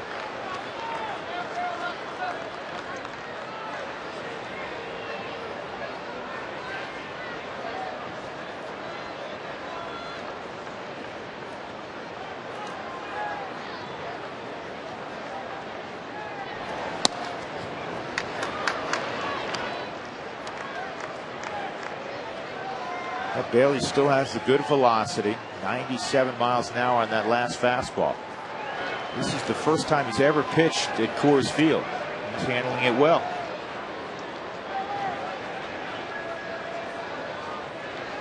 And this ball's hit the center field pretty well, tracked down by Drew Stubbs. Drew Stubbs plays a lot deeper here than we've seen other outfielders. Daniel Herrera's the lefty out there. Join Massett from the right side, kind of depending on who Tracy decides to go to if he wants to pinch hit for Ubaldo. Rockies will get some action just in case. Cyanetta, big swing and a miss, 0-1. Crisp pop out and a walk. Brad Hopp led the inning off with a walk. Walked 3 times in the game, but he's still at first. 3-1 Reds. Outside 1-1.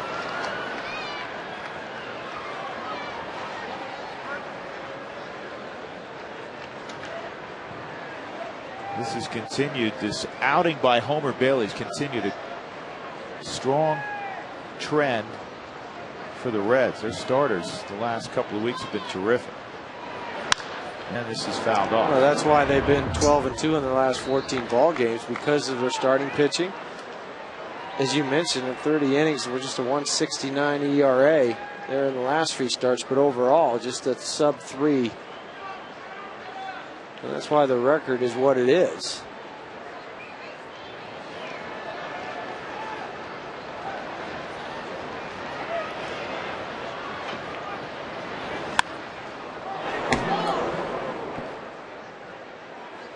Let's take a look at the Homer Bailey's pitches by inning here. Really, just other than the first and the fourth, where they look pretty good. And besides that, the Rockies have done what they've wanted to do. They just haven't been able to capitalize on the 5 walks. No, they haven't gotten that big hit. No. They only have 4 hits. That's a swinging bunt. Bailey jumps on it and he throws right down the right field line. Ionetta will stay put. Hopp will go to third. And now you have to call back Ubaldo Jimenez if you're Jim Tracy. And he's going to play the Garrett Atkins card. Swinging bunt right out in front of the plate from Chris Ionetta. Homer Bailey goes over and barehands it. Takes a little shuffle step, just too big of a step, and then just buries the ball for the second error of the year on Homer Bailey. Just threw it away. Fortunately for the Cincinnati Reds, Darnell McDonald did not go to sleep out there. He was backing up the play. You know, it's interesting.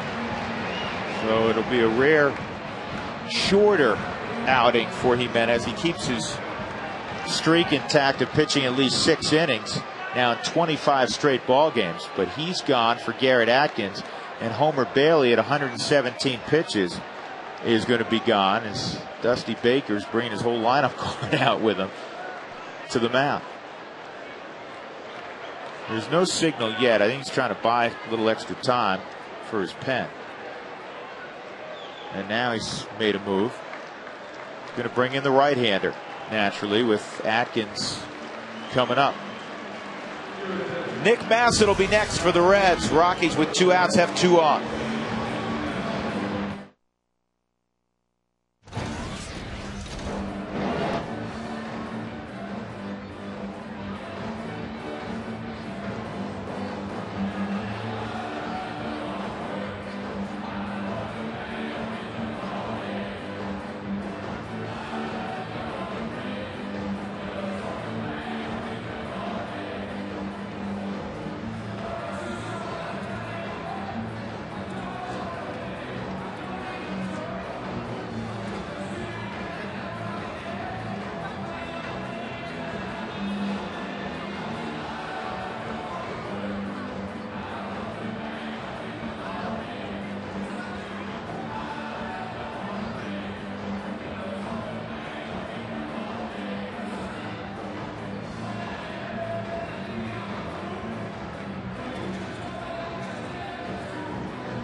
Now Homer Bailey leaves as Ubaldo Jimenez leaves. Bailey goes 5 2/3.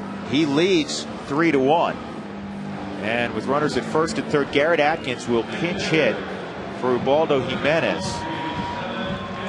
And Nick Massett has allowed the opposition to hit just 196 against him. And the bullpen for Cincinnati, you know, when you win 12 of 14, usually all facets of your game are clicking, and their bullpen's clicking also. Well, it has, and that's part of the reason, as you mentioned. And Nick Massett's been one of the guys to try to get to an Arthur Rhodes, to get to a Francisco Cordero, their closer. And Atkins behind 0-1. You know, they gave Iannetta a hit on that. You got to be kidding me. Yeah, that was, yeah, that should be I want straight Chris air. to get hits. No. Yo, obviously, but that's an error all the way. Well, if he throws him out. They gave him an error allowing Hop to go to third. Outside. If they make that play, they're able to throw out Chris by a couple steps.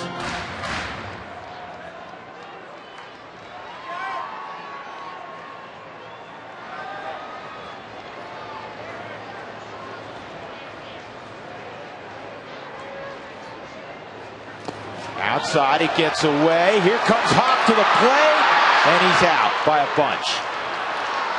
Risky move, and it backfires. And once you commit, you got to go. And that's usually all on the base runner. So the Rockies lose an opportunity. As the ball kicked away, but not far enough. And Corky Miller flipped to Nick Massett. It remains 3-1 as we go to the 7th.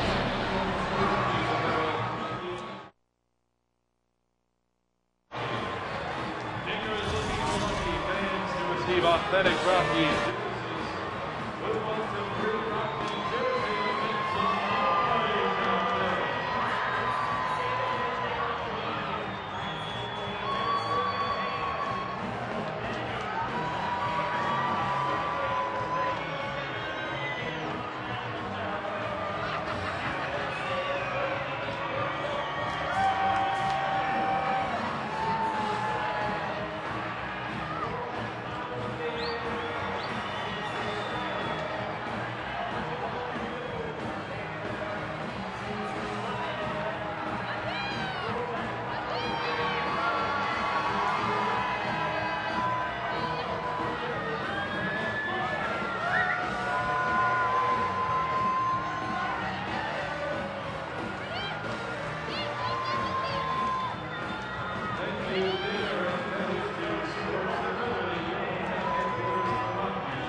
Rockies trailing 3-1. We go to the 7th inning. Describe that situation. You numerous times, I'm sure, were on third. You get your secondary lead, ball kicks away. It's all on the runner. I mean, you can't wait for a coach to yell go. No, and the thing with Brad, though, is his secondary lead wasn't quite big enough, and there was just that slight hesitation before he decided to go home. And with 2 outs and you're down by 2 runs, you got your pinch hitter up there.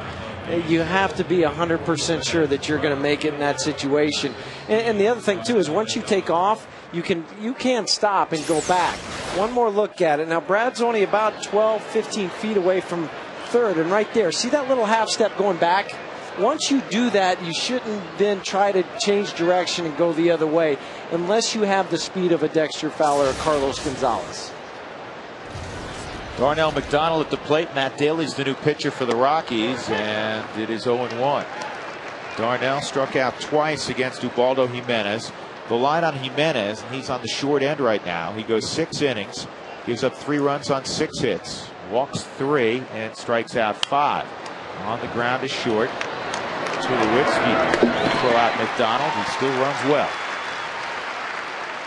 despite being on the other side of 30 now. Let's take a look at our call to the bullpen, brought to you by Comcast Digital Home Phone Service. Warm up to unlimited local and long distance. Call 800-COMCAST. Matt Daly's done a real good job for the Rockies, particularly right on right. Yeah, 43rd game this season for Matt Daly. A little over 40 innings pitched for him.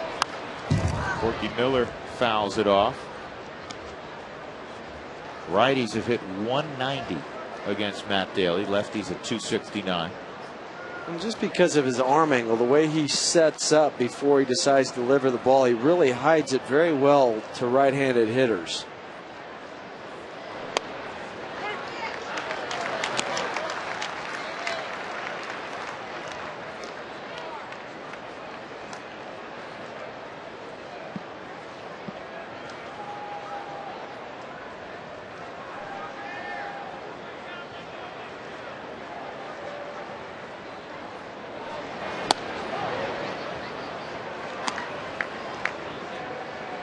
Well, pitcher spot due up next. Looks like Kevin Barker.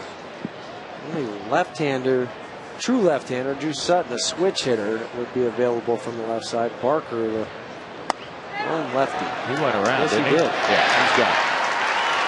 Strikeout of Corky Miller. So Kevin Barker will be the pinch hitter. We'll take a look from overhead. Oh, yeah, that was an easy call for Rick Reed down at first base. Get a little help from Mark Wegner.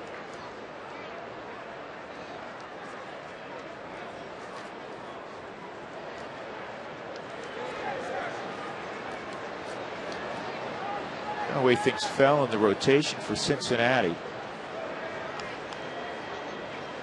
Homer Bailey has been pitching the best for the Reds. He matches up with Jimenez, who's been pitching the best for the Rockies. Right now, Bailey and the Reds ahead in the 7th, 3-1. Barker a big swing and a miss. And really, it was just one pitch for Ubaldo. One pitch. I mean, the pitch to Scott Rowland, as you mentioned, and then also the home run to Gomes.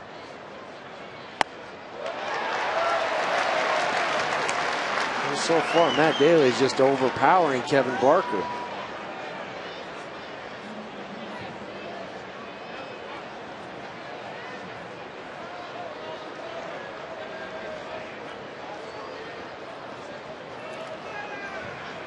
Oh-2 on Barker. 1-2. So Bailey goes 5 2/3, gives up a run on 5 hits, walks 5, strikes out 6. Difference at Johnny Gomes' 2-run home run. Nice pickup on the outfield grass, and Daly works a 1-2-3-7 stretch time on Labor Day. Rockies trailing 3-1. We're going to stick around for God Bless America on a beautiful Monday, beautiful Labor Day. Sergeant Lance Christensen will do the honors today. At this time, we ask that you please rise and kindly remove your caps as we honor our great country by the performance of God Bless America. Performing God Bless America today, representing the 101st Army Band of the Colorado Army National Guard, is Sergeant Lance Christensen.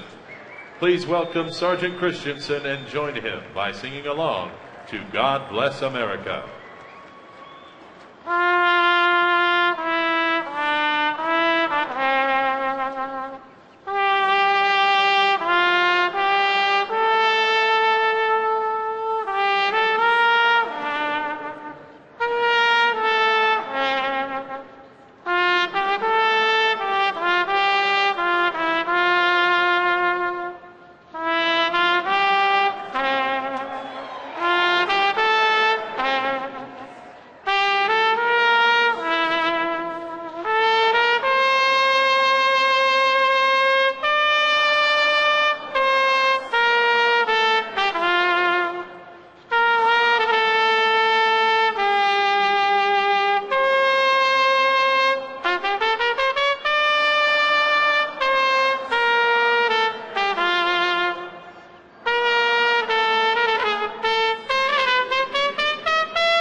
Colorado Rockies baseball on FSN is brought to you by the Great Colorado Payback, reuniting you with your money.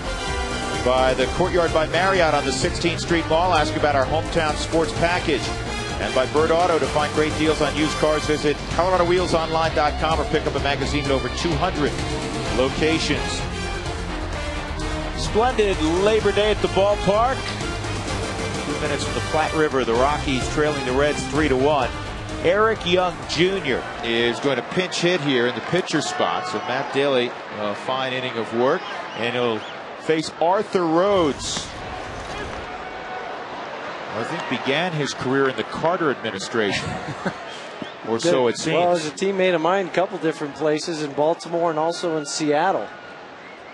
A-Train still able to throw 92 miles an hour or so. Well, Arthur Rhodes continues to put up, as you say, very good numbers. He hasn't allowed a hit in his last 6 appearances. Forget about runs. Opposition hitting just 188 against Rhodes.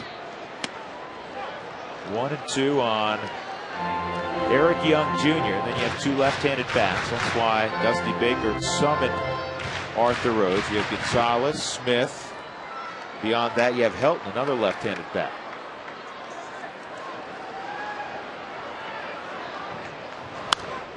And this is slowly hit. Phillips with the bare hand throws it away. And the Rockies have EY aboard.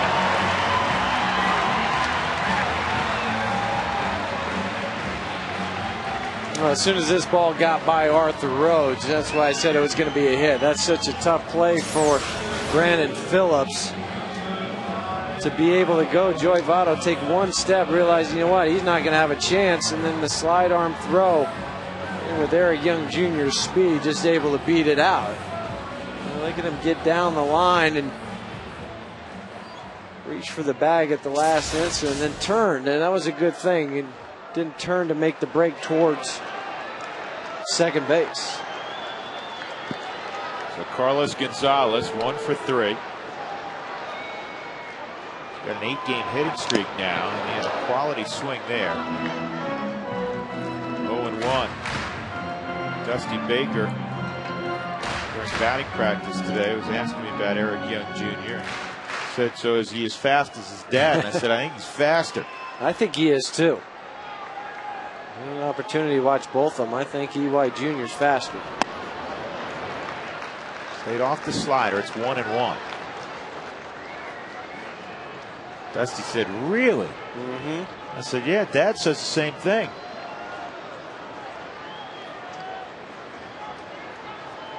Dusty in his customary spot with a toothpick in his mouth. And the double wristbands. Yeah. Outside, 2-1. The Rockies have a string of lefties up top that all hit left-handed pitching. Gonzalez at 308, Smith, who's next, at 359, and then Helton, who's at 289. But you know, in his career, Todd's hit lefties, righties. You hit him if you rolled a bowling ball up there. That was a really big pitch there. 2-1, and the count goes to 3-1. He tried to bite, get him to bite again on a pitch over the outside portion of the plate. And the one area that Arizona tried to exploit lefty on left here to Gonzalez was the one down and away, as you mentioned it, Drew, whether it's a hard fastball, more than likely the hard slider to try to get him to swing through it. And he misses ball 4. So Rhodes walks Gonzalez. Tip your cap to the kid. That's a real good at bat. And now there are 2 on. Nobody out for Seth Smith, who ripped a double his last time up. And Jim Tracy just called Seth Smith back. Seth was almost to the dirt area, and Jim called him back and said, hey, this is what I'm going to do. More than likely, he's going to ask him to go ahead and bunt here to try to get the runners into second and third.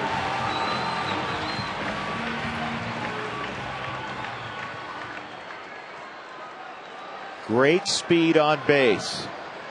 I always liked that when a manager told you before you went up there what was going to happen. Yeah, you had in the back of your mind that that's what I'm going to do. Now Roland's in on the grass. It was a strike. but you have all the area between the pitcher's mound, really, and the third baseline. All this area right into there. Arthur doesn't get off the mound as much as easily as he once did. Yeah, he's a lefty, falls off that way, but just bunt it right towards third base and roll him. And he did. Perfect bunt. Roland, who's a very good fielder, throws to Brandon Phillips. So Seth Smith does his job, and the Rockies will have 2 whacks at tying this thing up. First with Helton. Tulowitzki is on deck. Outstanding job from Seth to get that bunt down, but it goes back to Jim Tracy. I didn't tell him before he went up there, look kid, I'm going to ask you to bunt here to get guys over so we can get our 3 and 4 hole hitters to drive them in. Well, the Rockies have played very unselfish baseball the last few months. Here is Helton, and he takes a strike against Arthur Rhodes.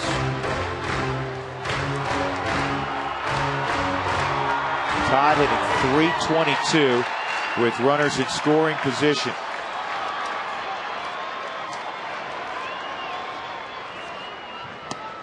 Checked his swing. I believe he did not. It's 0-2. That's right. He's got 2 strikes. I don't think he won. I don't think he did. This is the line you kind of look at right there. No, he didn't go. His wrist went there, but the barrel of the bat did not cross that line.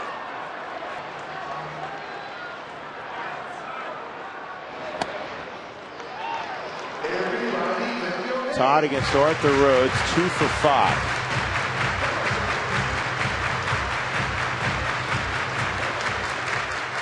Good speed out at second base, too, in Carlos Gonzalez. We know about third with EY Jr. And the outfield's very deep. 2-2.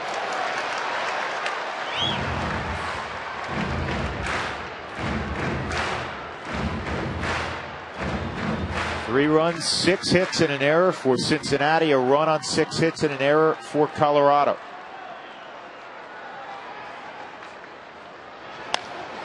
Helton pops it up,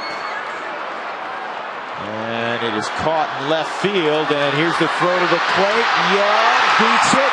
Ball gets kicked around, ends up back at home plate as Gonzalez is to third. There aren't many people in baseball that can score on a shallow pop to left. Well, Richie Dower said, "You go, baby." Yeah, that's right. Put the pressure on Johnny Gomes to make the throw. It was not hit that deep to left field. Todd Helton was able to get it out there just far enough. Gomes has the momentum coming behind, catches the ball, and in 2 steps is getting rid of the baseball.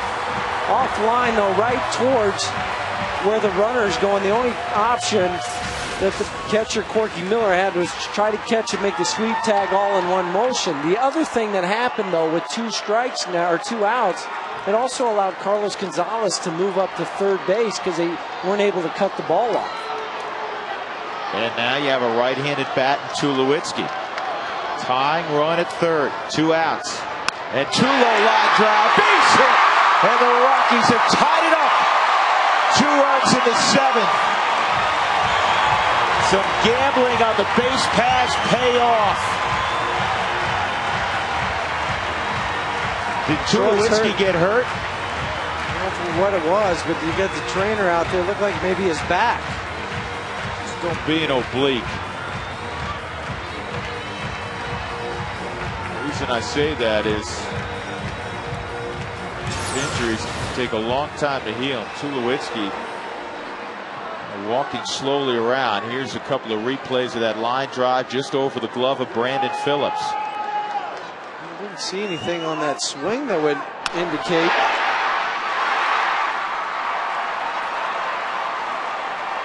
He pulls up right there. Looks like it might be a back, though. I tell you, you know what? They can't afford. He's going to come out. I think they cannot. Well, he's going to give it a go again. They cannot afford to lose Troy Tulowitzki. I mean, the Cook injury's bad. Houston Street injury's bad. They've had some backups, you know, at least for one start. You know, Contreras came through and did a great job. Franklin Morales has done a great job right now in the absence of Houston Street. you need Tulowitzki. He's your shortstop. He's your glue in the middle of the lineup, your 4-hole hitter. The crowd was trying to will him just a second ago by chanting his name, Tulo. But you're right. I mean, he is that anchor between everything. Your defense, your offense. But he's going to have to come out of the ball game.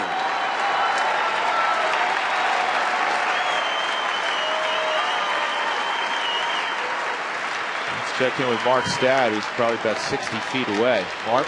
Exactly, Drew. There's no doubt that Jim Tracy went over to Troy and said, we are not taking any chances after he did that little jog up the right field line, and actually stopped him from almost getting on the bag.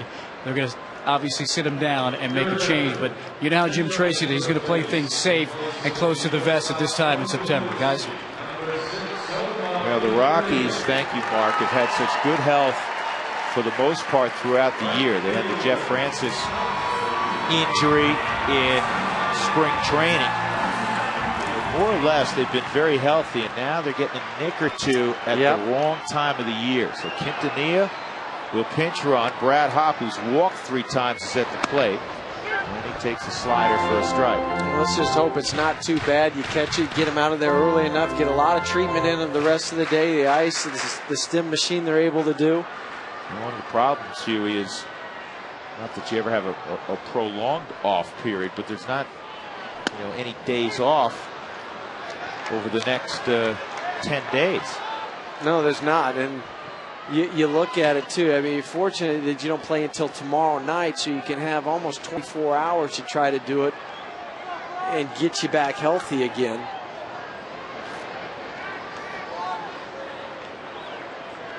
The next off day is not going to be until next Thursday in Arizona. Next Thursday, the 17th, 10 days from now.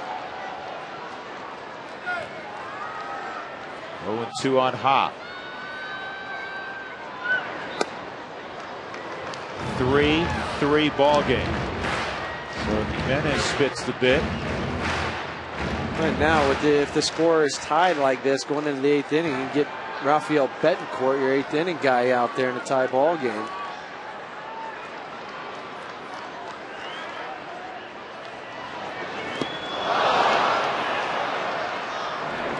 Brad has got the out recorded at first, but a productive 7th inning for the Rockies. Eric Young Jr. got it started with an infield hit and then a gutsy dash from third.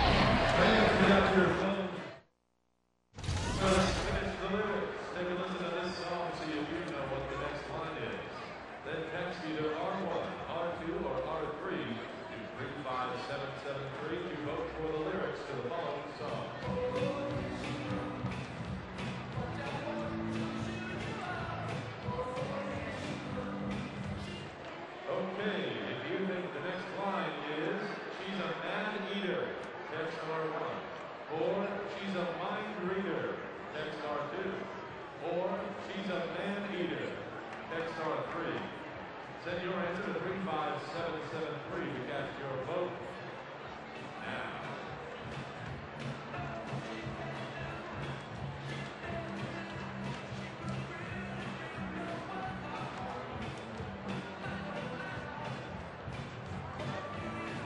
All right, let's see which lyrics you voted for. 91% of you have the correct lyrics. She's a man-eater. Thanks for playing the Verizon Wireless Finish Lyrics.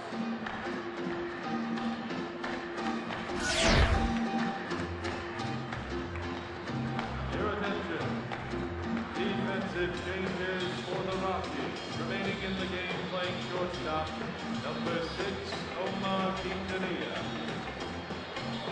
Now pitching for the Rockies, number 63, Rafael Betancourt.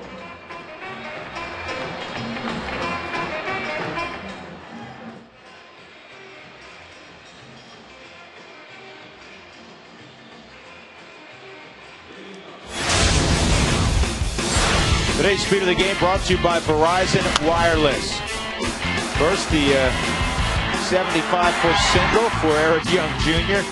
And then, well, we're going to watch him run to first base again. And then he scores on what I guarantee is the shortest sac fly in Todd Helton's career. That's the 52nd sack fly for the Rockies this year, which leads the National League. So Omar Quintanilla is at shortstop for Troy Tulowitzki. Barmas at second base. So your cleanup hitter. And the captain, your infield's out of there. Rafael Betancourt is aboard, top of the order. In the 8th inning for Cincinnati, this is Drew Stubbs.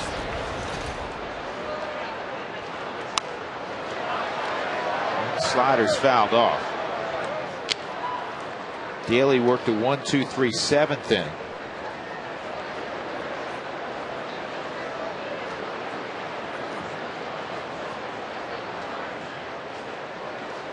I got to give a shout out again to Matt Daly. Here's a guy that was undrafted.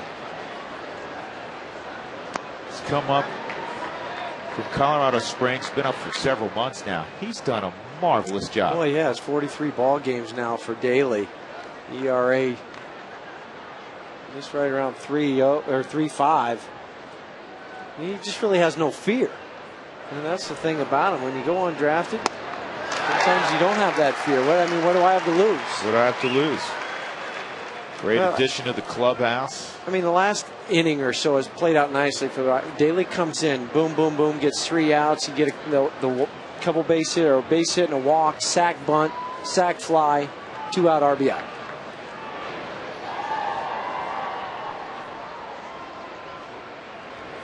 Strike 3. Betancourt freezes Drew Stubbs. He was looking for something else. That's not 94 right down the middle. No. Hey, if you're traveling and can't see your Colorado Rockies right here on FSN Rocky Mountain, follow the game on your iPhone and iPod Touch with MLB.com at Bat 2009.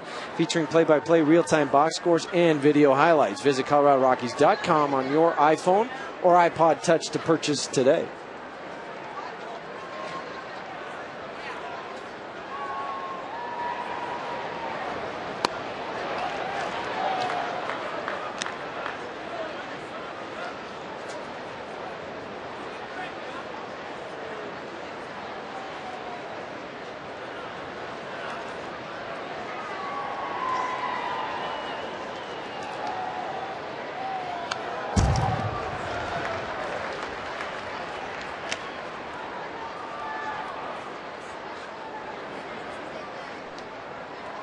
One ball, one strike. Paul Janisch, 1 for 3.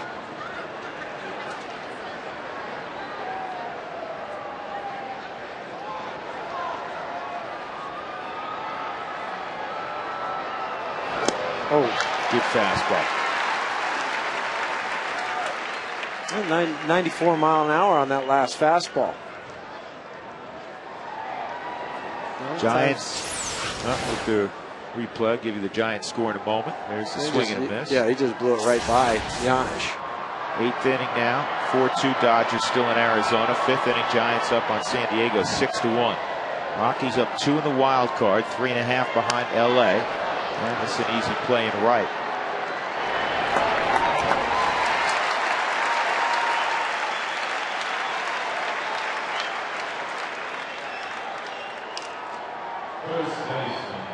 So the Giants are back home for a while. We'll play inside the division.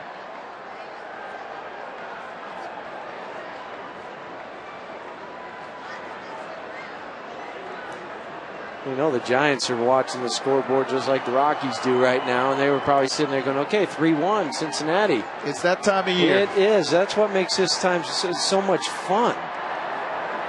Well, really, to me, Labor Day is kind of the mark, too, where you really start to look at the scoreboards and you're watching the standings and you're calculating and you're doing, okay, we got to play this and we got to do that. Because for a lot of clubs right now, it's just about September call-ups. Iannetta went out with Votto at the plate to talk to Betancourt. They got to keep the ball away from Votto, who has hit 21 home runs. He's a 300 hitter.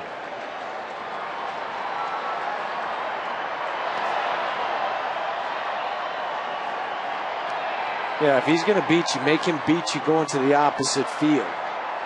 Right now, the outfielders for the Rockies have backed up just a couple steps. With 2 outs and nobody on, you want to keep them away from hitting the double. Joey Votto, a quiet young man from Toronto, immensely talented with the bat.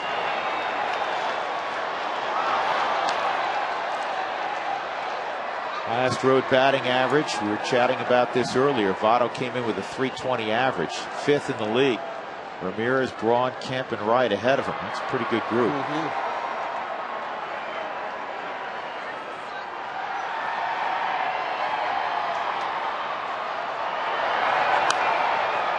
I'm a little surprised that his average is not higher at Great America Ballpark. That's a great yard to hit home runs in. The outfield's not all that expansive, so maybe that's why balls in the gap sometimes get tracked down. I'm just thinking purely from a power type of ballpark. To me, that one in Philadelphia. And the interesting thing is the home road splits in terms of home runs basically even.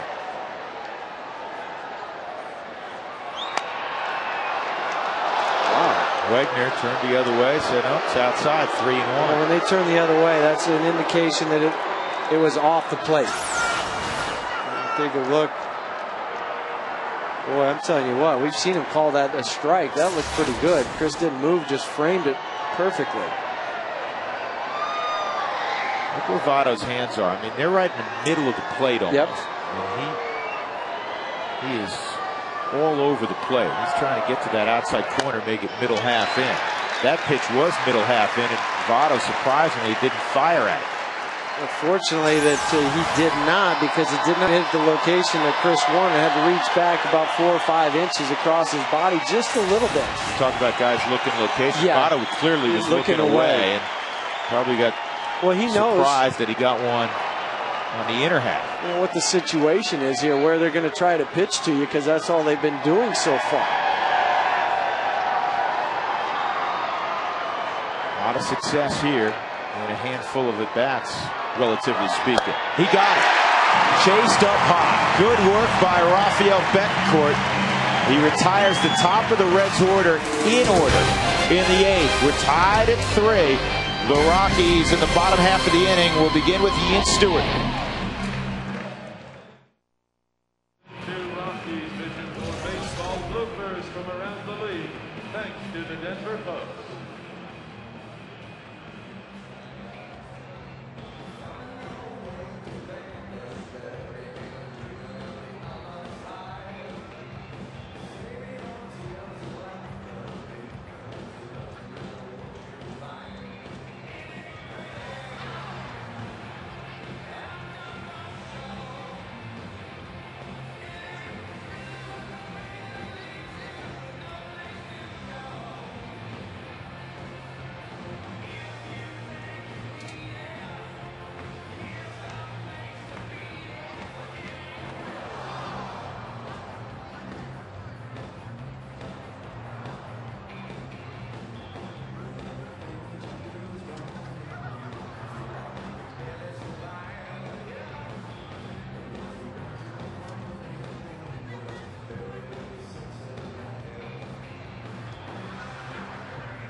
Your attention, now pitching for the Reds, number 46, Carlos Fisher. Leading off. 3-3 ball game, bottom of the 8th inning. The Rockies trailed 3-1. Homer Bailey and Ubaldo Jimenez both will get NDs. No decisions today. The Rockies 10-3 this year at Coors Field. Games decided in the final at bat. Not the final at bat yet. Bottom of the 8th inning. And the new pitcher is Carlos Fisher. He's been back and forth between the big leagues and actually Sarasota most recently. It was just one of those procedural moves where he could go down and throw a little bit instead of going all the way to AAA. Just put him down in the Florida State League, let him throw, and then come back. Fastball 93 to 96 miles an hour, hard slider. It's right around 85-mile-an-hour mark. And primarily coming out of the bullpen, just a two-pitch pitcher. Strained lower back is the word on Tulowitzki from the Rockies clubhouse. This ball is hit in the air to deep right. Did he get it? It scores, giving the Rockies a 4-3 lead.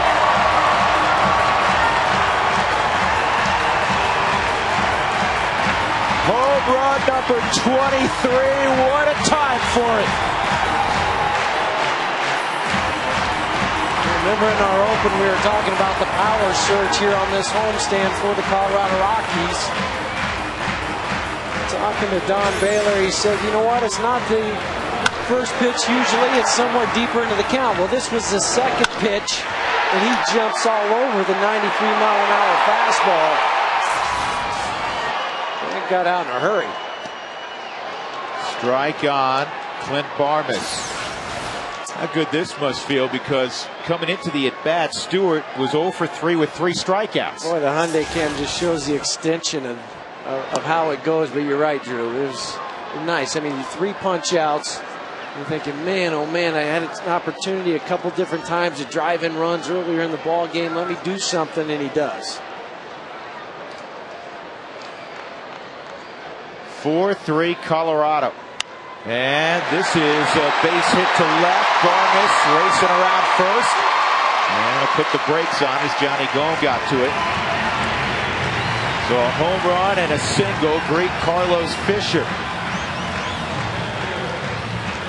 Our first 10,000 fans through the gates on Wednesday, the 9th, against the same Cincinnati Reds, will receive a Frontier Airlines mystery promotional card with a value ranging from $5 to $500. You can get your tickets to this game against the Reds by calling 1-800-38-ROCK or online at ColoradoRockies.com. Ionette at the plate. Spilborghs is in the on-deck circle.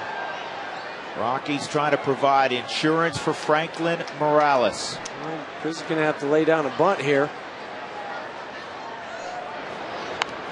He got it down. Wow, that's a tremendous job by Ionetta, and Fado wanted to check second, and then he kind of soft tossed it to Brandon Phillips, who caught it, just got his foot on the bag before Chris got there. Oh, Rockies 2 for 2 today on sacrifice bunts. One by Seth Smith, this one from Chris Ionetta. Ball up and in to him.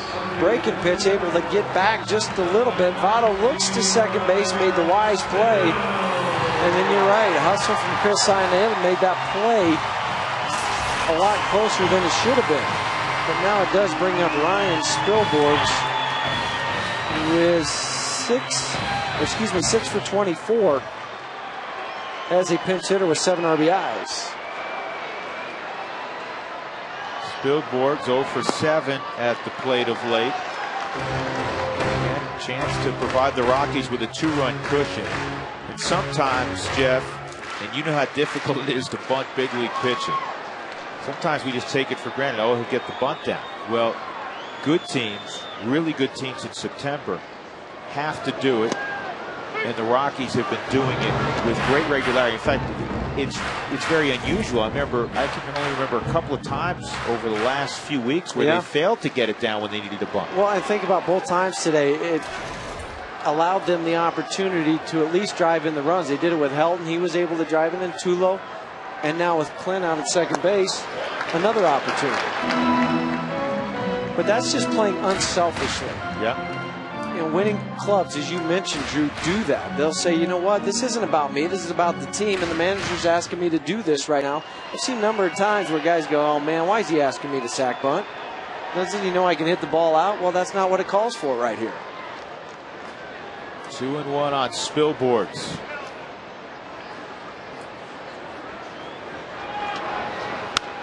Fouled off. Yeah, I love this matchup here. You have now a veteran guy in Ryan Spilborghs, turned 30 recently, and you have a youngster on the mound. Spilborghs realizes all the pressures on number 46. And it really is. I mean, a guy that's been bounced around from AAA to the big leagues, back to A-ball, right back up here to the big league level. Yeah, the pressure is on him. And if 4-3 ball game's already given up a home run. And Spilborghs let that one pass. It is 3-2. So important to keep pace because the Dodgers have now opened up a bigger lead on Arizona late, and the Giants have opened up a 6-2 lead in the 6th on San Diego. This ball pulled hard to third. Rolen has such soft hands, and he'll throw out Spilborghs. He is one of the finest third basemen in the game, and he still has good range. It made it look easy, too. He really does. If your windshield's chipped or cracked, please call Colorado's #1 team, Elite Safelite Auto Glass, 303-287-5000 online at safelight.com. Vargas at second, 2 outs. And Carlos Gonzalez coming up. Dusty Baker's going to take the rock from Fisher. We will be back. Ian Stewart has given the Rockies a 4-3 lead here in the 8th.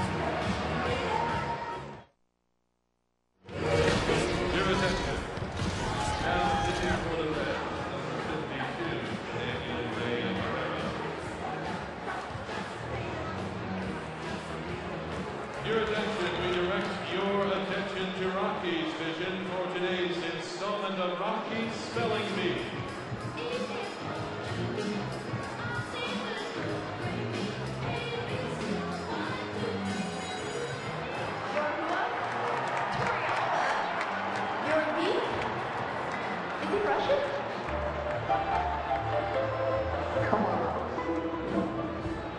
Torrealba. Okay. T-O-R-E-T-E-R-R.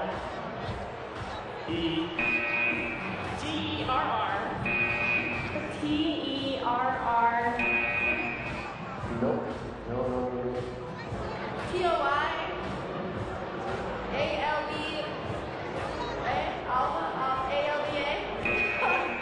Torrealba. T-O-U-R-A-B-L-E.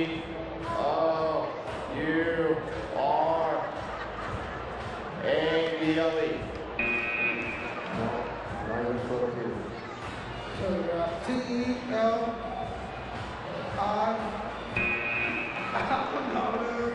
Torrealba.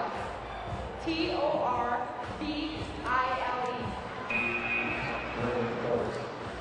Torrealba. T-O-R-E-L. Ian Stewart struck out his first 3 at bats today, and you can forget all about that. He has hit a home run this inning against Carlos Fisher, and the Rockies have a 4-3 lead. At one juncture, they trailed 3-1. In fact, they trailed 3-1 from the 4th inning to the 7th inning. They got 2 to tie it against Arthur Rhodes, and now with 2 outs, Carlos Gonzalez will face Daniel Ray Herrera. This call to the bullpen brought to you by Comcast. Call 1-800-COMCAST. Former University of New Mexico Lobo. One of the few pitchers in the ball game that throws a screwball, a la Fernando Valenzuela. And Gonzalez fouls it off. Gonzalez is 1 for 3 in a walk. It's not just all the hits Gonzalez has put up lately. It's also the walks. I mean, his on-base percentage has been well above 400.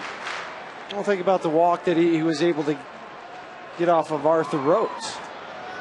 That, I mean, to allow really got Seth the Smith rally to lay the sacrifice bunt down. Yeah. And this ball is hitting the air down the left field line. And the catch is made by Johnny Gomes. We will go to the 9th inning. The Rockies lead it 4-3 on the home run by Ian Stewart.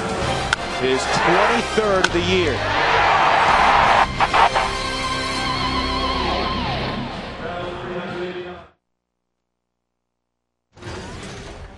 If your answer was C, 396 feet, you are correct. What's up? Hey, man. Yes, I am. No turning back now. Taking too much humiliation today to change. You look very nice, by the way, Tom. Yeah, you dig it. No, it's good. You're digging it. You don't have to go anywhere. Yeah. How's this? We kind of make the flag when we stand together. Yeah. Is it kind of? It's kind of. Yeah. It's the United Nations of Tracy and Tom.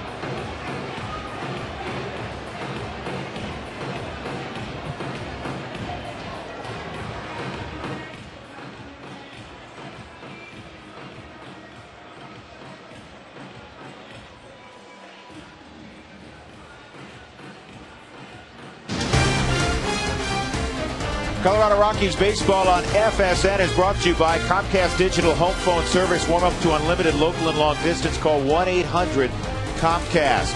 And by Mike Shaw Chevy Saab, Colorado's crossover and SUV headquarters for 50 years. Visit MikeShawAuto.com. Well, the Rockies down 3-1, now have a 4-3 lead right when they want it. Ninth inning.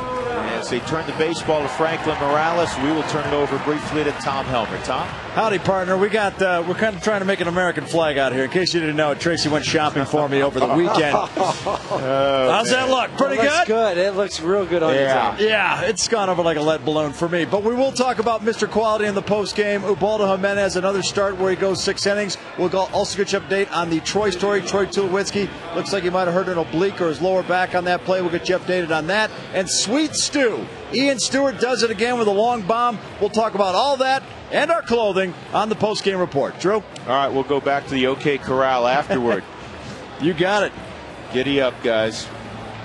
Franklin Morales is aboard. Rockies ahead 4-3 on Stewart's 23rd Jack of the Year. Rockies trying to make it 6 of 7, Huey, on this homestand. And it will be Brandon Phillips, Scott Rowland, Johnny Gomes, 3 high-quality big league hitters. Yeah, and Franklin Morales is right up to the task now in his last 3 appearances, 3 for 3 in save opportunities. 3 innings, just 1 hit allowed and 3 punch-outs. Really, he's kind of taken over this role for Houston Street till he gets back, but he's relished it so far. And a base hit greets Morales. Now the tying run is aboard and a guy that can run also. Third baseman. You know what Phillips' game plan was? He was going to get the foot down early and try to get the first pitch fastball, which he did at 96. Remember when the Rockies score 7 or more, as they did yesterday, go to Colorado participating Taco Bell locations between 4 and 6 the following day. Pick off 4 tacos for $1. Rowland is 1 for 2 and a walk this afternoon. He's a professional hitter. He is, but a guy that does hit into some double plays, though. He doesn't have the speed, so if he hits it on the ground, you get a chance to turn 2. Morales 3 for 3 so far in save opportunities. He had the save on Saturday. Saved Friday's ball game also.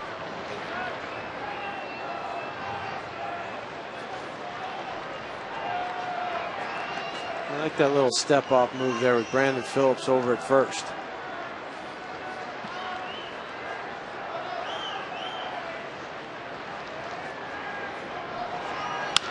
And that's a base hit.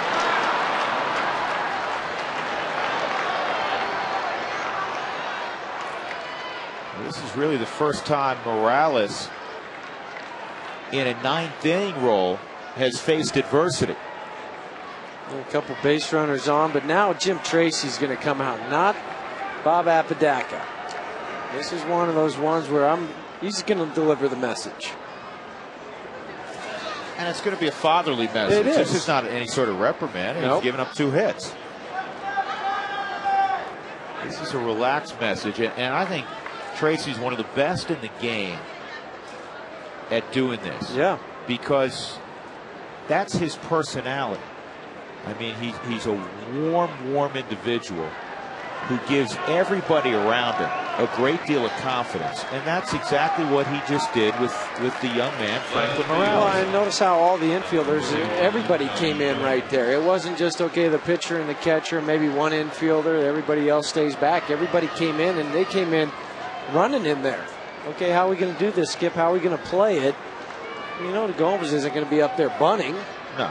So you don't have to worry about that. You just got to make sure, if you're Omar Quintanilla, you want to make sure you keep Brandon Phillips pretty close. Either you or Clint Barmas out there at second base. Gomes typically more of a fly ball swing. That pitch just missed. 1-0. Johnny Gomes hit a 2-run home run in the 4th against Jimenez to give Cincinnati a 3-1 lead.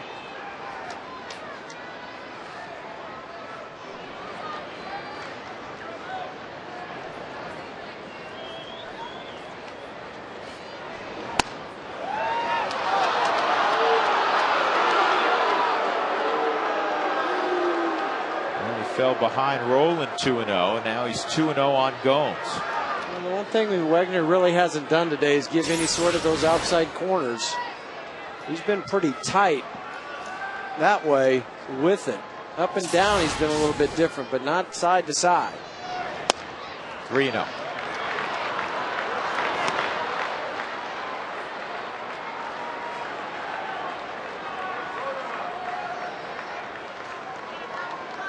Well, if you're Dusty Baker,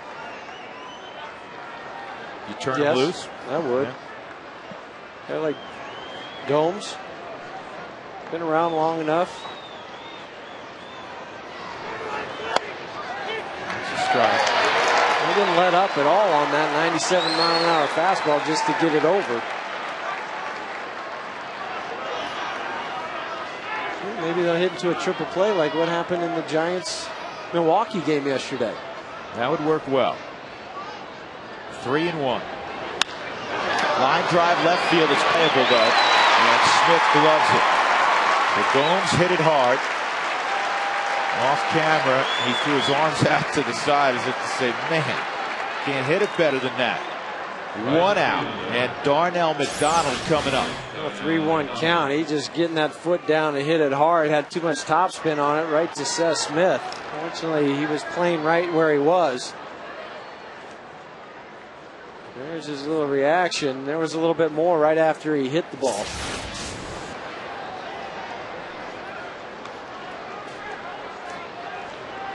Darnell McDonald coming up. He's 0 for 3, a couple of strikeouts and a ground ball to short for the Colorado native. Corky Miller is on deck. And that misses down low, ball 1. Darnell made the club out of spring training, scuffled, was sent to Louisville where he really had a very good year. And since his call up, he has hit better than 300. Called up a couple of weeks ago. He's come up with a couple big hits for him too during that time. Your next 2 hitters, again with all due respect to Darnell and all due respect to Corky Miller, they're not the veteran big leaguers that the first 3 guys in the inning were.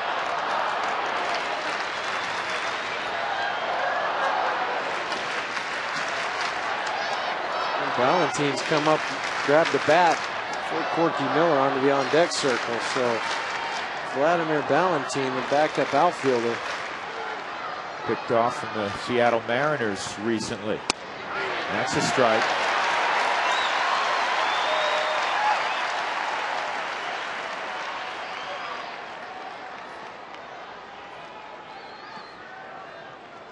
If it's hit on the ground with McDonald's speed, you got to turn it pretty quick. Catch it, get rid of it. And you got a hard-nosed guy at first, Roland, who's going to get an extra step and a half because Helton is playing behind him naturally because there's a runner in front of him.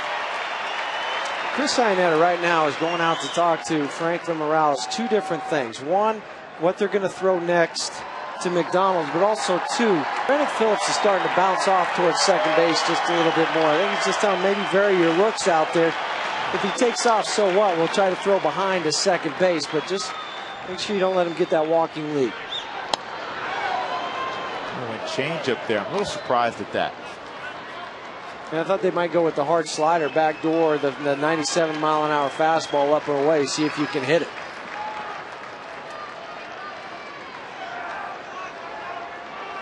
You got to assume the heater's coming here. That's his best pitch. You go with your best pitch in these kinds of situations. 2-2. 2 on and 1 out. Morales looking for 2 more outs. The Rockies up 4-3 in the 9th. On the red-hot Reds. Major League best 7-game winning streak. Runners take off, and they're going to throw behind, and the out is recorded. What a pick by Barnes. What a pick by Barnes. Forget the out. If it gets by him, it's a tie ball game. Unbelievable play from Clint. I just mentioned a moment ago, what happens if Brandon Phillips goes ahead and tries to steal third? Well, they're going to throw to second base. That's what they did. Here's Cian comes up, just short hops Clint Barnes. He's right in front of the bag. And you're right, Drew. If that ball somehow gets by, look at that concentration. The Hyundai cam shows what a great look that is. Clint gets the ball, makes the tag, and then has the presence of mind to turn and look over at third base for Brandon Phillips. We can talk about the sack bunch. We can talk that play right there. Right now is the #1 play. 3-2 on Darnell McDonald. Brandon Phillips at third. You want drama? You got it. Here we go. He's got him. Franklin Morales with a hard-breaking ball preserves a 4-3 victory for Colorado. 32nd come-from-behind win for the Rockies. Ian Stewart, the game-winning home run in the bottom of the 8th. And Franklin Morales, after giving up 2 singles to begin the inning, strikes out one of the great athletes in the history of the state of Colorado. From a high school standpoint, Darnell McDonald. Jim Tracy, Tommy Runnels celebrate. The Rockies have won 6 of their first 7 on the homestand. And no matter what the Dodgers or the Giants do, the Rockies keep pace. They will remain 2 in front of the San Francisco Giants.